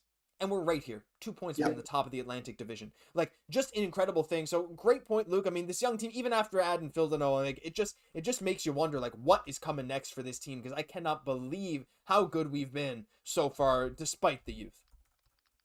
Yeah, absolutely. And for this third period here coming up, is I see a world, Josh, where the Montreal Canadiens can really separate themselves from the Boston Bruins. I think there was a lot of opportunities there in transition. It's just about being strategic, but it's about kind of wearing them out here. But I've seen such positive examples from the eye test where not only can we kind of get the W here in this third, but it's about really doing it in convincing fashion, which I think is right up for grabs here. Yeah, absolutely. I mean, that second period really convinced me. When you talk about convincing fashion, like, I think we can absolutely do it, as we see a lot of guys here on the bench. As they're showing the games missed graphic. Goolie's missed 32 games, Line 32, Doc 22. Yeah, some great stuff coming up here. I'm actually going to change this just so it says 4-on-4. Just some interesting stuff. You know, you can change this stuff around to just show the current state of the game. I don't mind that, as the third period's about to start. Hey, by the way, if you want more of this, show, you're enjoying this live stream, just check to see if you've subscribed. You can see the counter over there. Well, let's try and get 24,180. See if you've subscribed, because we do streams every Monday. We're going to do more of these watch-alongs coming in the new year. We have daily Habs videos, so if you want to stay up to date, this is the place to be. If you're enjoying, why not throw us a subscribe? Thank you so much. I'm so excited for the start of this third period, Jesse.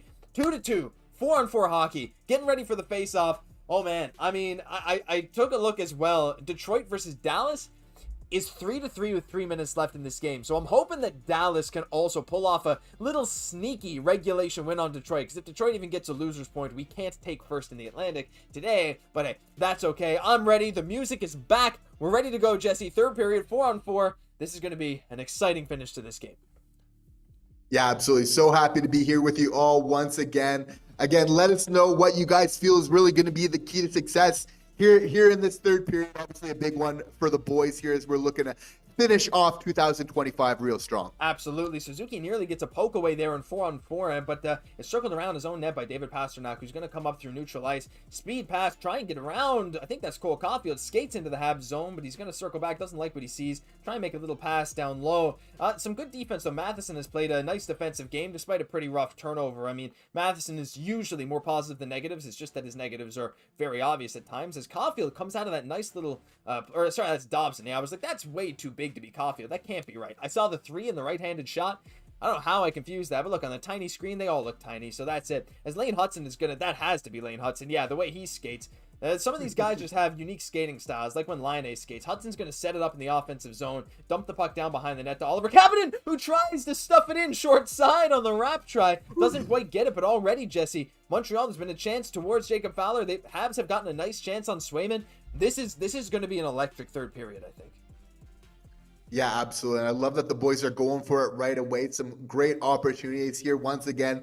Kapanen, knowing that he's a goal scorer, not wasting any time, not gun shy at all in the NHL. So loving the quiet confidence that we're seeing from him so far. 100%, as the Phil Danault line is now out there with Lane Hutson, which is pretty interesting. By the way, guys, we're at 97 likes. We'd love to hit 100 on this stream. If you're enjoying, click that like button. Let me know who the 100th like is. I will shout you out. Love to see that 100 likes, 150 people tuning in for this incredible third period. 38 new channel members today, by the way, Jesse. That might be a new record coming today. So thank you for everyone supporting. All the new channel members would love to see these emojis. Pal saying, make the Bruins chase you. That's exactly what you got to do. You got to get Boston on their heels. Yes, they're a team that can capitalize on some big chances, but Jesse, you said it. Play with pace here, play with energy, and this is something that, like, if we can keep them on their heels, I think we're going to get a goal. We have to get a goal sooner than later and solve Jeremy Swayman.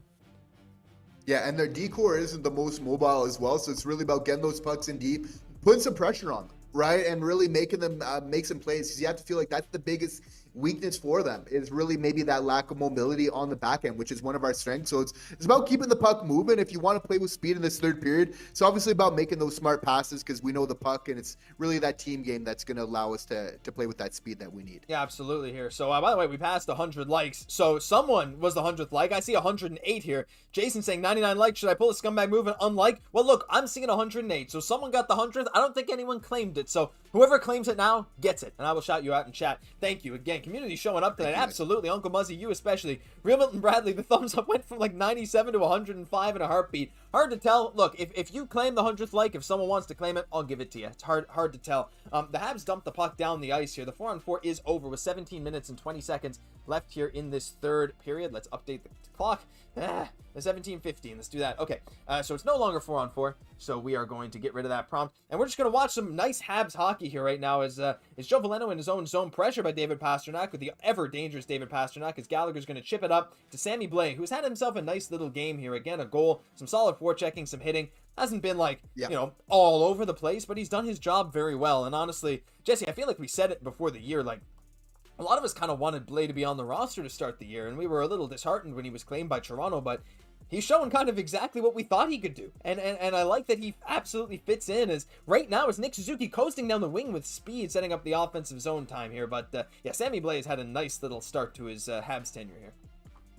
Set up by some work by Blais as well, right? Where he's just getting the puck in the zone, and he's taking a hit to make a play. And it's a little bit of that physical nature and that edge, and also that attention to detail, which maybe on a young team has maybe been some of the things that have been missing, which again, you need to be like a little bit of a journeyman like Blais to kind of figure that out of what you quite need to do. It's those small details in a league where there's so much parity right now, which makes all the difference. So Blais, again, making some smart plays, and it's getting the puck in deep.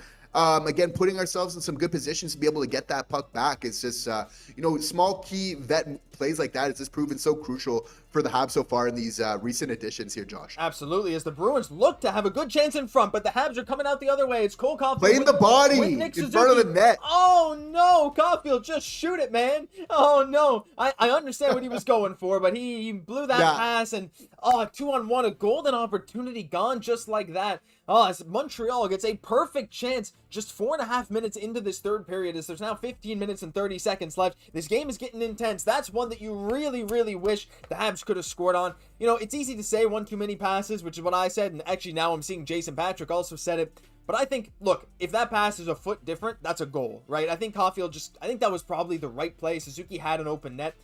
He just didn't connect. And that's going to happen sometimes as the Habs look to try and hopefully not get disheartened by that. Cole Caufield has had a little bit of a rough time, hasn't scored in a little while here, but the Habs coming into the offensive zone here, trying to continue the pressure with the Phil Danault line. Danault and Blais getting some nice run here at the start of the third, Jesse. I like to see that too. Yeah, absolutely. Martin St. Louis knowing what this team needs here in the third period. Again, against a team like Boston, where a little bit of that physical edge is just going to be so crucial here. That's it. It's all about taking advantage of those opportunities here in this third period. Phil Danault with a nice little pass out in front of the net, and it was Sammy Blais who didn't quite get it to go, but it was a nice little chance as Hutson is skating around the blue line. The puck gets deflected out of play, and with 14 minutes and 36 seconds left, it's going to be a face-off in the Boston Bruins zone. Nice little chance there. Phil Danault creating some opportunities, but the Montreal Canadiens are just, they're kicking themselves for not scoring there. Mostly Caufield and Suzuki. I mean, Suzuki with the great pass to Caufield. Looking back at that, definitely the right play to pass that puck. I mean, Swayman was committing to Cole Caufield, as you have to do, but that's okay. That's okay. The Habs are going to get ready and come back in this third period. And you know what? One guy we haven't said his name in a while, Jacob Fowler. I mean, it feels like I just haven't been worried when the Bruins have been in our zone. We've done a very good job of keeping the puck away from Jacob Fowler 100%, but, at the same time, Fowler has just been so calm in net. I felt not worried at all. And again, I know we say it every time, but that reminds me of a certain someone in the way that I just have confidence that he's going to make any save on a puck that comes near him. And just unreal that we're having this type of confidence from this player, that he's garnering that type of respect from us, rightfully so, may I add, so early on in his career. It's looking like this is shaping up like it could be a little bit of a Swayman Fowler duel, and who's going to really blink first here. And it's, again, shots are, 22-21 for Boston here, but there's been so many good opportunities for both ways, but you have to feel like slightly the Habs have had those slight advantage if we kind of calculate maybe a lot of those backdoor opportunities. Like, there has been some grade A opportunities for the Habs here, just as we saw in that 2-on-1 here as well. Not always translating those shots on net, but again, they're putting themselves in those good positions. They're just going to look to capitalize on it here going forward, and you have to feel like that'll be the difference. Absolutely. I'm going to say who will score the next Habs goal. So, because I'm just confident that we're going to get another goal before this game is out. And I want you guys to tell me who's going to get the next goal for the Habs, or even in this game. Let us know in the comments. I want to see what you guys have to say. Going to take a look here in chat. Oh, no, Jesse, I think I see some spoilers in chat. I don't want to look. Just look at the game. Don't look at the chat. I want to see something that happens, because I think it's going to be exciting. I'm going to turn up my volume here. Don't copyright me, YouTube. I need to listen to this one. As Montreal is breaking out of their own zone here, the Sammy Blais line again. Blais looking at the puck. Nope, Boston's going to get possession. Alex Texier will not return tonight, by the way, with an upper body injury. A broken stick. Zach Bolduc gets the puck down to Lane Hutson, looking for a streaking. Streaking Suzuki, but it's Bolduc on the rebound. Zachary Bolduc. Wow, what a goal. What a goal. What the second goal, just like that, just like Ivan Demidov's. Type B for Bolduc. I want to see B's in the chat now. We're getting all kinds of letters. B for the Bolduc. Golduc, Nolduc will get it. Whoa, what a goal. The first line, I thought he was going to get the first goal of the game, Jesse. Turns out he gets the goal to put the Habs ahead in the third period. Hey, the 1-0 goal versus the 3-2 goal doesn't matter. It's still a goal. What a goal. Let's see the B's in the chat for Zachary Bolduc. How exciting is that? First line, broken stick play. We've been screwed because of broken sticks too much. About time we took advantage of one. Again, Lane Hutson just making stuff happen by sheer force of will. Nick Suzuki denied. Bolds there with the follow-up. Again, so big for this team that Bolduc can get going. We know what Caufield, we know what Nick Suzuki is going to bring. We can get Bolduc's confidence here going forward. That's going to be huge. Oh, there's a challenge, though. There's a challenge. What are they challenging? Is it an offside? Oh, no. No. Wait, no. Not again. This is a big one here. Wait a minute. Come on, boys. Oh, they're going to challenge for goalie interference. Suzuki makes contact outside of the blue paint, though. Oh, that was outside. Clearly outside, and that's the difference. Yeah, I mean... And that's the complete difference. Swayman came It's one leg, and he's jumping to get out of the way. Suzuki tries to move his leg out of the way. He sees Swayman. He jumps. That's not interference. It can't be. If this is interference, I'm going to lose my mind. No, that's a hockey play. No. That's a hockey play. He's allowed to make a move in front of the net like that. No. Especially with Swayman being out of the net like that. If he's inside the blue paint, they already hung up the headphones. Different. They know, yeah. Jesse. The refs know. That's a hockey play. The chat's saying it's a goal. It's a goal. Tirez le but, that's baby. What we're talking. Let's go, boys. Let's go. All right. Oh, my goodness. And you know what? We did have another channel membership gifted from Uncle Muzzy. The Promise. The third one of this game. Newman824. Newman, if you're there in chat, claim your membership. Send those emojis. It is a goal. Mark Orr saying a pal. Boston's challenging pal. It is a goal. Suzuki helps Swayman come close to making the save. Great point, Jason. Absolutely. So I want to see the B's for Bolduc once again, because let's just relive this goal. 3-2. I don't think the time is right, but whatever. 3-2. I was going to eat my eyebrows if that was a goal. Me too. I mean, that was stressful, but or if that was not a goal, I should say. But yeah, stressful, but Boston, they went with the risky challenge, and now, Jesse, we get a power play. So for the failed challenge, Montreal gets a chance to redeem themselves on the power play. Let's see another Bolduc goal. This is going to be incredible. What a time to be a Habs fan right now. What a crucial goal with just over 12 minutes remaining in this third period. And potentially a crucial mistake from the Boston's head coach there in challenging that play of what seemed like quite an obvious hockey play there. Again, putting themselves in a very tough position. Let's see if the Montreal Canadiens can take advantage here. Absolutely. And you guys know what time it is. Type PPG for a power play goal. I already saw some of you ahead of me in the chat. Let's see. Type Hutson, let's go. Yeah, Hutson PPG, I'm down for it. There's a scramble in front of Jacob Fowler, though. I hate when that happens, Jesse. I hate it when we're short-handed. I know. Yeah. It drives me nuts, but it's okay, because Lane Hutson has the puck, and now I'm calm. I'm actually not. You can see my blood pressure is definitely up, but that's because we're so excited right now. There's a nice little entry. This is, oh my goodness, Hutson got, or that was Suzuki. They got rocked along the boards. As Slafkovsky takes the puck, takes ownership, skating along the blue line over to Lane Hutson. Hutson down to Nick Suzuki on the left side. Suzuki looking, set into the slot to Bolduc. You saw that bumper spot was wide open, and Bolduc just whiffed on it. Lane Hutson picks it up, though, and he's back to Nick Suzuki. Suzuki looking. You can see they were aiming for that bumper spot, Jesse. Nice slot pass. Oh, the rebound. Not quite. What a great chance. Oh, that's grade A. Grade A for Zach Bolduc. Oh. Grade A. Bolduc. All right, you know what? All right, good chance. That could be a goal. He had two grade A, and now they're shoving Bolduc at the Bruins bench because they hate him. because he's one of those pests, and I absolutely love it. Where's Bruce Wayne here? Are they going to call another penalty? I see some people saying 5v3. I don't know if there was actually a penalty called. I don't think so. Oh, wait, there is. Jesse, I think this is a 5-on-3. I think this is... Oh, Pastrnak. Well deserved. Oh, boy. It's balancing out. It's balancing out here. Finally. And again, it's just some hard work. Yeah, hard work. And Montreal, there we go. Getting into their heads. Boston, they get the delay of game penalty. They're just like, oh, they're so mad. They're crybabies. They're crying because they're losing the game. So they're getting sooky. So they're just, oh man, that was a mad hit on. That's where you break them. Yeah, absolutely. Absolutely right there. That's also like interference. McAvoy with a massive hit on Suzuki. I mean, that is brutal. And then Bolduc gets tripped there too. But I mean, I don't know. That was, it is what it is. Bolduc going towards the bench. Oh, Jeannot with a little cross check. And then, Bolduc might have gone down a little bit easy. But hey, you know what? I take it. The dude's a tough guy. So I think it's all right. Boston can continue crying. Will drink their tears gladly. You're in the box. He's in the box doing this, buddy. You're in the penalty box. What chirp could you possibly have, Tanner Jeannot? You got traded in one of the worst trades ever. Tampa gave up a bunch to get you. You did nothing for them, and then you were an incredibly overpaid player. You're much better than me, though, Tanner. Can I have your money if you don't want it? But absolutely, we got another $5 super chat from Uncle Muzzy. Jesse, just saying, put him away, boys. Do it now. Yeah. I mean, Jesse, I think we pretty much got it. I don't want to guarantee a 5v3 goal, but we got 40 seconds of it. We've struggled on the 5-on-3 this year. I don't think we have a single 5-on-3 goal. If there was ever a time, this is exactly it.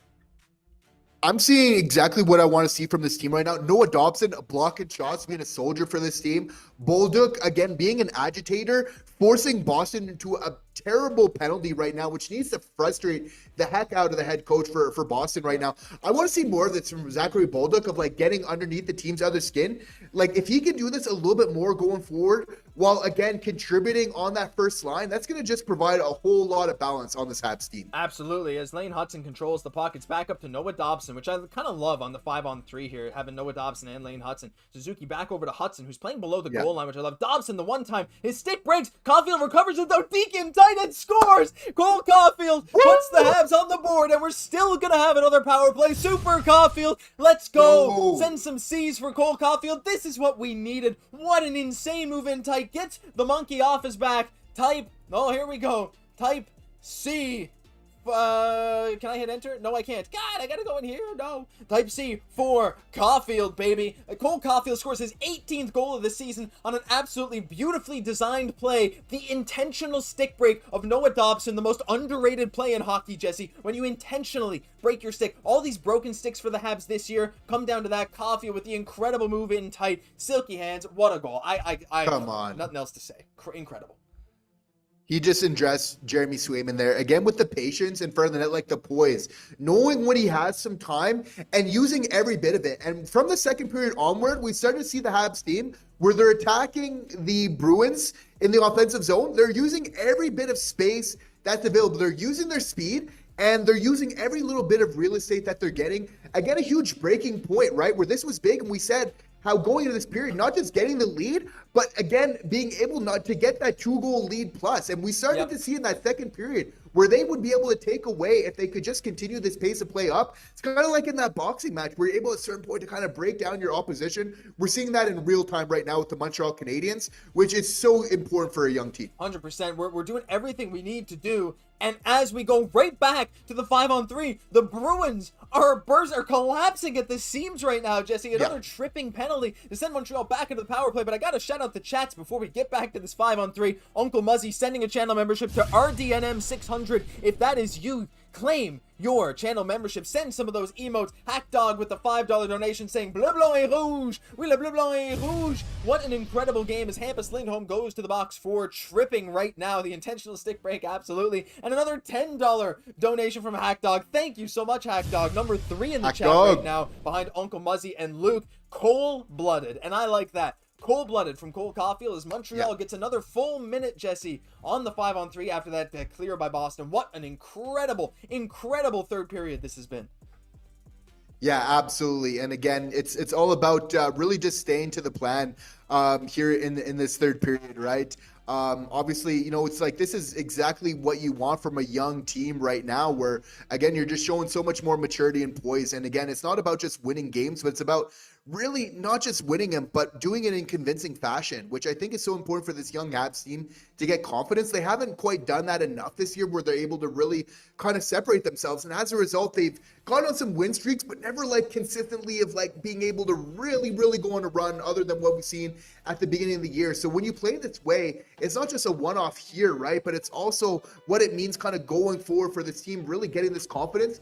Because again, what we're seeing right now, this is a textbook third period from the Montreal Canadiens. It's been an incredible third period, dominating every chance they can get. And yeah, still another chance of 5-on-3 here as Noah Dobson handles the puck at the blue line, sending it over. I think that's Caufield. I can't really tell on the small screen. Down low, Hutson behind the net is interesting. Caufield up high, Suzuki back over to Lane Hutson, who is right behind the net. That's so crazy. In Gretzky's office, baby. Hutson back up to Caufield. Suzuki's open on the back door if they can find him. Noah Dobson cycling back at the top. Noah Dobson looking down. Lane Hutson back to Dobson. Slap shot, rebound out of the air. Nick Suzuki, the baseball player, and the Habs go up huge. He was open all day on that. Wide open. He was open all day on that. Jesse, we got another power play after this. We got another one. I love it. We got another one, baby. The Habs score once again to make it 5-2 as Nick Suzuki capitalizes on the Boston Bruins' continued lack of discipline. This Bruins team that has been crying all game. Oh, baby. Oh, my goodness. What an incredible game right now. Type S, Nick Suzuki. Actually, you know what? We're going to go type C again because it was C for Caufield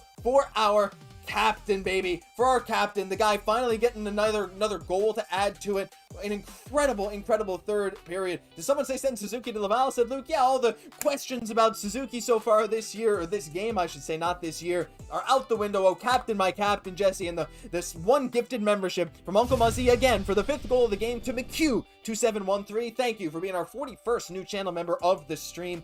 I mean, 30 seconds left in the power play. Jesse, what is there else to say other than this top line, Suzuki, Caufield, Bolduc all got a goal? What a game this has been for Montreal, man. I am elated right now. Smash that like button to the back of the net, out of midair, like Nick Suzuki just did right now. If you want more Habs fans to come and celebrate, be a part of, obviously, what's such an amazing future for the Montreal Canadiens. What's really so exciting here, and we're seeing from the goal, is Nick Suzuki was, as you had mentioned, he was open, and it was almost a question of like, how soon could they get the puck, Nick Suzuki? Because backdoor, he was available, and again, just being so patient, again, just being the definition of class once again. The silent selly on that one, again, just showing the killer confidence that this young team, they're young, Josh, but they're starting to believe in themselves, and when you start to have third periods like this, again, just really helps to build upon that. Oh, 100%. Like, they're young, but they don't play like they're young all the time. I mean, just, I don't know. This is a mature win here. And you know what? Again, it's not just the offensive end. We've been keeping the puck away from Jacob Fowler. Shout out Noah Dobson for getting an assist by breaking his stick and then getting an assist for getting his slap shot saved. But again, just him making plays and the puck is going places. And hey, it's working. A couple nice little assists from Dobson. Slav also picking up the well-deserved assist on that goal. Slav deserves some points in this game. And we got a shout out again. We got some more donated memberships from Luke. Luke, such an incredible donor in today's stream. Send 5 more memberships. If I say your name, you are now a channel member. Take control of your emojis. Take control of all the messages in chat. We'll read it in priority. Mr. Junk HD, Rider Pride 639, Alex Vachon, I don't know what that says, but that's you. And then Buzz A101. Merry Christmas, says RDNM, a new channel member as well. Thank you very much, Luke, for that. And also the $5 from Hackdog. Once again, Hackdog, thank you so much. Incredibly generous. More goal money. LFG Habs. Let's effing go, Jesse. I mean, what an incredible third with 8 minutes left here. Montreal has officially taken the shot lead for the first time since very early in this game. And I mean, Jacob Fowler with another nice save in close there. I mean, what else is there to say other than just put this away, man? Let's just embarrass him, you know? For sure. And it's all about the positioning that we're seeing like in the decor right now. Again, it's about just like, we're going to allow some shots. We just wanted to be a lot more to the exterior like that was in the first period. So that's been one of the key adjustments that we've seen right now. And obviously in transition, we're able to make some things. We're just able to make that happen. Here's the results. There's the result. Juraj Slafkovsky, Slavzilla picking up a goal, driving the puck up the right wing, creating the whole opportunity. A couple of fantastic passes. But you guys know it's Slavzilla, baby. Slavzilla. Oh, we're going to play it again. Once again. Oh, my goodness. 6-2 Montreal Canadiens. What an incredible showing tonight. Dismantling dismantling the Boston Bruins at home. What an embarrassment for the Boston Bruins. Montreal is just showing they're the better team. What a cross-ice feed too, Jesse. This line, hey, they're showing some chemistry. What a nice little play there as it's Hutson finding Slaf, one-timer. Swayman lets it leak through. Everyone's getting on the board tonight, man. That was an unreal shot from Juraj Slafkovsky. Again, if he can continue to reproduce that, there's not many goalies that are going to stop that. And that's what's getting me excited. I'm not going to lie, Josh. Like, I keep expecting when are the wheels going to fall off for Slafkovsky, even though I believe in him, right? It's almost because I like this player so much. I want things to go well that I'm worried that it won't. But it's like he just continues to make it happen. Of course, when you have Lane Hutson setting you up in this way, it's huge. And what this has translated to this game here, Josh, this has been the best third period for the Montreal Canadiens all year. I don't care what anybody has to say. We witnessed it here on the live here tonight. Kent Hughes isn't the only one with the crystal ball. We have it here as well. And like, it's been a slow burn, right? Where the Habs have just gotten better and better as this game has went off. And it went off with that first period was all right. Yeah. But in the second period, they started playing with that pace. And even though they didn't claim outright authority, you had to felt like the floodgates were going to come open. There was just so many good signs. There's just too much open ice. We have this amount of skill. You got guys like Caufield, who we've been mentioning. They're going to put it in the back of the net. If you give them that much space, it's just going to be a matter of time. We're really seeing that come to fruition here in the third period. Everything is clicking for Montreal. And look, we played with pace. Exactly that. And we're making Boston pay. They're not getting back in time.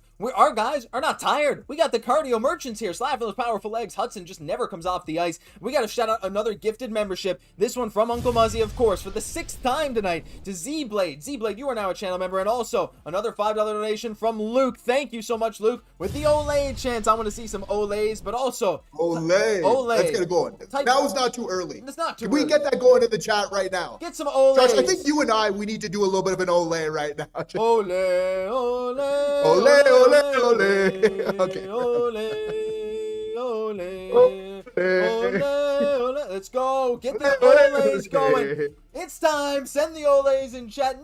Well, there is a too early. Actually, that's not true. It's not never too early. There absolutely is a time that's too early, but that's not tonight because it's now 6-2. Just here paying for goals, says Hackdog. Goodness, if we did this every game, Jesse, I think the Habs would never lose again. $5 more from Hackdog, who has now taken over the #1 spot in the chat. Wow, thank you so much, Hackdog. Oh my God, like this is what I'm saying, Jesse. When the fans rally like this, we get the people going. This is how the Montreal Canadiens feed off of our energy, and this might just be the result every time we do this.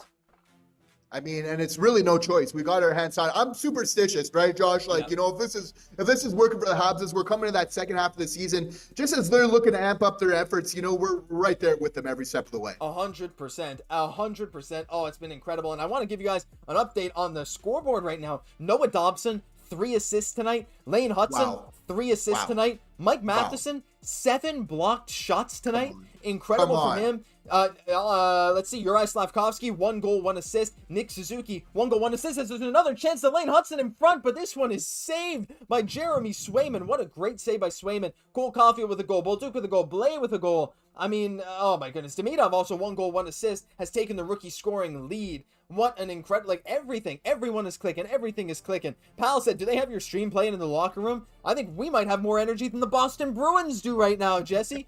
We got apples from Jared, another super chat. Apple for the Lane Train. 279 from Jared. Thank you so much. You know what? Instead of Caufield for you, we're playing the Lane Train for this donation over and over again. I mean, what a game from him. Like, climbing up the defensive scoring leaders, Jesse. What a great game from Lane Hutson. And honestly, just our decor tonight. It's exactly what we wanted from them, and it's exactly what we got.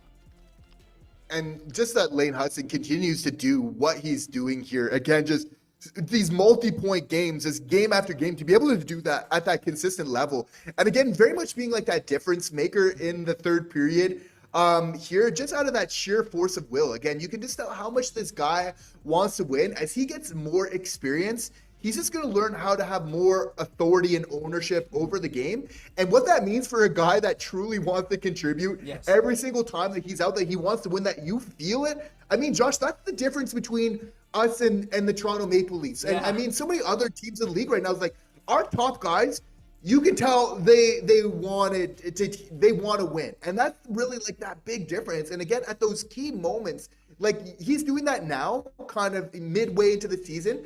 Josh, what is that going to mean in a playoff game where you have Hutson even that much more motivated? Like, that has like a gravitational effect in a game when you go into the playoffs where he's just going to want to win that bad. Like, Josh, I just see a way where he's just forcing us like into wins, like, and he's not even going to be content with like one round victories. Like, he's going to want to go deep, and like, I'm just curious to see how much like that determination, like where that's truly going to take us, because I feel like it's just going to be sheer force of will from Hutson. And I just got to say that I love that type of mentality and effort from players. Yeah, you know what? We're going to play the Lane Train animation one more time just for that. But you're absolutely right, as Lane Hutson has passed Miro Heiskanen and Evan Bouchard and now sits alone in third place for all defensemen scoring this year in the NHL. Heiskanen did have an assist in the Stars versus Red Wings game earlier. Update on that. Detroit did win in overtime. So Montreal will not be able to make up any ground on Detroit in the top of the standings. However, we're definitely going to jump up to second, though I think we'll be okay. We'll be 4 points above Boston, as I see Alex typing in the chat right now. 4 points above Boston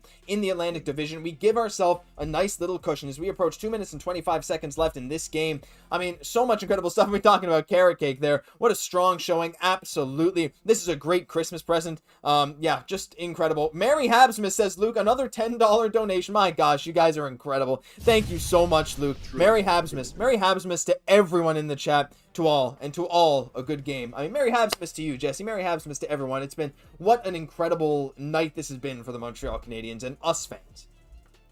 And really just so much to look forward to as well, because this is a young team, but you get a little bit of what the doctor ordered. You sprinkle a little bit of vet kind of experience into know. Obviously, a young team maybe kind of learning the game plan and catching the memo of what they need to be successful as the game goes on. And really, again, it's just a small changes.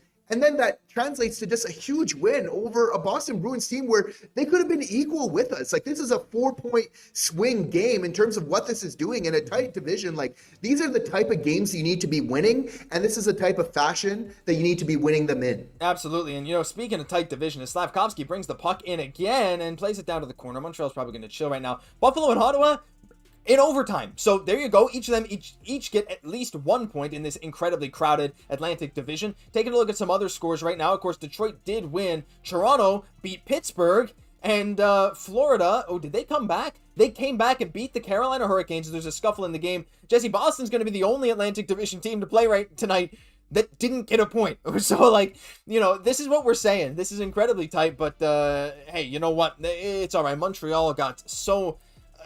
we did everything we needed to do, right? Like, can you imagine if we came out of this game with 0 points with all those other teams getting a point? The refs just saved Slav's life. Yeah, this is a bit of a thing. Zadorov just hates Slafkovsky for some reason. Zadorov is, you know, just a big guy who likes to annoy people, likes to hurt people and injure people and get a lot of penalties. That's his MO. And if you can get out of a game unscathed and make him be upset, that you'll take that every time. He arguably lost a fight earlier against Arbor Jacki. A pretty close fight. I mean, I'm not going to be honest. It's not like either of them got smoked, but it was a close fight. Fowler just looking calm as ever in net. And right now, who cares? Zadorov tried to kill Slafkovsky. McAvoy's been trying to injure us. They get sooky. For a veteran team, they get a bit sooky. Yeah, and they try and play that physical card. And guess what? Montreal's playing it right with them, Jesse. Something that we needed. As Phil Deneau talking to the ref, which I love to see. But, love that. Yeah, it feels like he never left, right? Yeah, exactly. So nostalgic there for sure. I love Arbor Jacki knowing exactly what he needed to do in this game and living up to his role. And again, playing physically here. Slav standing up to Zadorov is obviously so huge as well here. So again, just kind of, again, when in Rome, you know, kind of being like the Romans and understanding that that's such an important part of the game here, I would say is so big going forward. And it's about kind of keeping that going as it goes on, because as we're getting after in the second part of the season, just that physical nature is going to increase. So again, just kind of, again, the fact that they're just stepping up to the bell for me for such a young team is, again, just extremely encouraging. Yeah, extremely encouraging is the best way to put it. I mean, I'm going to fix the clock, by the way. It's 1:08. But yeah, Slav with the little... you know, I think I saw someone in chat say, you know, Pasta said that he thinks Slav is arrogant. And yeah, I mean, but you can have a little bit of arrogance. But Slav also, in a lot of his interviews, have been like, listen, I haven't been as good as I need to be. Like, he's also quite humble. And Slav probably did do it first after I watched the replay. He kind of did pull someone down. I don't mind it, though. Up 6-2. You know, if someone did it to us, maybe I'd be complaining. But that's always how it goes, right, for sports fans? Yeah, it's never as bad when my team does it. I like it. I like winning against 6-2, though. Like you're up 6-2. You can almost afford a little bit extra. You can just the classic point at the scoreboard. Hey guys, look at that. Look at that scoreboard. Yeah, I mean, 2-minute power play for Boston, but completely irrelevant. We're just hoping that Jacob Fowler doesn't, or the Habs don't allow a nice little chance in front of Jacob Fowler, but I think we should be able to kill this penalty off. There was nearly a good chance there as Phil Deneau intercepts the pass. He's going to take his time, try and kick it up to Joe Veleno. He actually turns it over in the neutral zone, but yeah, right now Boston's going to take it with only 40 seconds left, Jesse. I think time is winding down on an amazing Habs victory here. And Deneau intercepting in the defensive zone, I think, is so emblematic of this game, right? Like, he's coming over, and we're having a strong defensive showing. And for me, that's one of the biggest takeaways. If we could just improve on that side, as we said just earlier in the stream, even when this game was tied, we said, we know the Montreal Canadiens, they can score a goal. It's all about holding it down defensively. They were able to do that here tonight, which is just so huge. And it's about continuing to do that. It's a young team. But again, sometimes it's about doing yourself some favors. And again, it's just a learning thing where you're young, you need to grow. So what do? You insert somebody into Philip Deneau in the lineup. We knew that he would be able to help defensively, but just seeing how that's translating here tonight, Josh, not just on the faceoff dot, which I think at some key moments, especially on the power play, was huge. It's just been so huge in getting what is a huge victory here tonight for the Montreal Canadiens. Massive, massive win as the clock strikes 0. The Montreal Canadiens beat the Boston Bruins 6-2, get a 4-point cushion over the Bruins. Just send some GHG in the chat. Send some Merry Christmas, Happy Holidays, whatever you want to send in chat. We need some hype right now because what an incredible end to that game this was. 6 goals for the Montreal Canadiens, Jesse. It doesn't get any better than this, right? This is, I think you'll hear, Marty is never shy of saying when he thinks it was the best effort from a team this season. Is it crazy to say this was the best effort from the Habs this season? Because I don't think it is. This was a statement game against the Boston Bruins. We thought, like, last shutout win was a big one. This one, the most well-deserved rout of a team that we've done this year. Feels really good to be on the other side of this one for once. Especially considering, and I will say that this is probably the Habs' best game of the year, considering just like a couple tough calls early on. And even though they had that, they're able to find a way and win. Again, not the first time where the Montreal Canadiens need to come back. Love to see Noah Dobson getting the first star in this game here. Jacob Fowler, though, again, being so huge. Like, there was that conference, which you had said earlier on the game, Josh. Like, even with 2-2, like, we felt pretty good. We're like, Fowler's probably going to hold it out from this point. In fact, like, the numbers show that it's about his quota of those 2 goals, and we're going to be able to get it from here on out. So just the confidence that he was able to give this team here tonight, just such a great victory. I mean, there was just so much to really build upon. And again, it was just the urgency. For me in that second period, like, you can go down, you can lose some close games like we did recently. You never want to be out-muscled, and you never want to feel like the other team brought, like, more energy than you. So just the fact that the Habs were able to bring, like, that gust and that a little bit of kind of zest to their game here in that second period and really build upon it, Josh, like, just personally speaking, is what's got me feeling good after this game. Yeah, absolutely. Like, so many of the shortcomings of this team were kind of rectified. Like, it felt like it was still like some discombobulation at the start of the second. In the first, it was like, maybe we're done. But then they got their legs, and it was just from that moment, that second half of that second period, where it was like, okay, time to just get some sustained 5-on-5 time and send a message. What do we do? Exactly that. You're so right. And so many different things. Dobson getting the first star, amazing. By the way, I'm checking Jacob Fowler. 1.5 goals saved above expected in this game alone. Shoots him into first place on the Habs by a mile, I think now. Maybe not by a mile, but still very good. I think that might actually put him past Dovesh. I'm not sure, but Fowler with 1.5 goals saved above expected again. So unbelievable from Jacob Fowler. Alex saying had to come in after, didn't want the spoilers. That's fair, Alex, but thank you for tuning in anyway. But yeah, well, like, again, you're so right, Jesse. This is probably the Habs' biggest win of the season. I do want to shout out again the final gifted membership from Uncle Muzzy. This one going to Ty6390. Ty, say thank you to Uncle Muzzy for your new membership. But Jesse, again, like, what was it showing the last 18 games versus the Bruins? The Bruins have won 16 of them, I think, coming into this one. The Habs just, like, this is a team that we have struggled with over the last number of years, and we made them look silly. They got physical, and as soon as we got physical right back, like we said, Jack-Eye laid a few hits, and all of a sudden, it kind of switched. Started that second period. Deneau is the one poking at Jeremy Swayman, getting in the face of the Bruins. then we're getting into Zadorov's face. The Habs started to be like, you know, you're not going to push me around. And it was really from then on, the refs started to be a little more on the Habs side. Not that it was like, not that Boston had any weak penalties or anything, but, you know, whatever. But the refs started to be a little more on the Habs side. It got Boston a little flustered, and they didn't know what to do with it. And so when Montreal can put on that sustained pressure, as Alex says, with the win tonight, we have 4 points in hand to go into the break, and we climb to second in the Atlantic. Like, who can stop Montreal if they play like this? I mean, the only thing is, like in a playoff series, you might have to play with that physicality the whole game, every game, but that's something we can deal with when we get there, because clearly the pieces are there to have a very successful team. And they're knowing how to handle themselves when they get there, because it was really the controlled aggression from Pavel Zacha that was the key, especially in that second period where we're looking to stay out of the penalty box, where we know we want to stay physical. And Pavel Zacha is looking to hit the opposition every single chance that he gets, just within the rules, and not like going like out of his way to do it or like too late after the whistle. So you gotta love that he's doing that, but really picking his spots and again protecting our zone by doing that. And that created a little bit of that barrier. We just need to give a little bit more separation from Fowler. That was a key adjustment going out. Is just okay? They're getting a little bit too much in our kitchen. Even if they're going to take shots, it's going to happen in a hockey game. Just keep them a little bit further out. So it's not only the win tonight, Josh, but it was also the structure and the playbook going forward.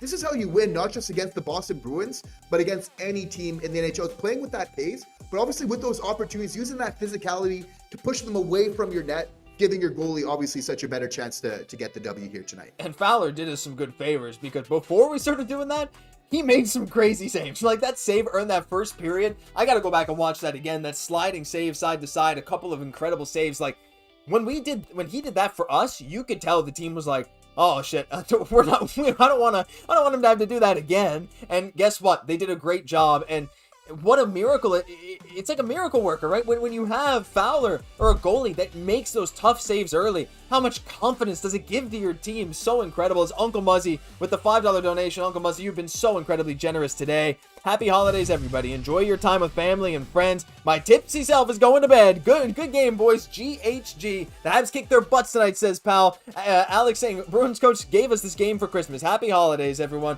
Luke saying, right back at your brother to Uncle Muzzy. Shout out to you, Uncle Muzzy. I appreciate everyone there. Slafkovsky's grown into quite the player. Jesse, I feel like we could talk about so many things, but at the end of the day now, Montreal, second in the Atlantic Division, 4-point cushion on the Bruins. And I mean, what better Christmas gift than this, honestly? Like, we're approaching midnight here in Newfoundland. We're only about 45 minutes away. I know it's past midnight for you, so hey, nice little Christmas Eve bonus to a lot of wonderful people.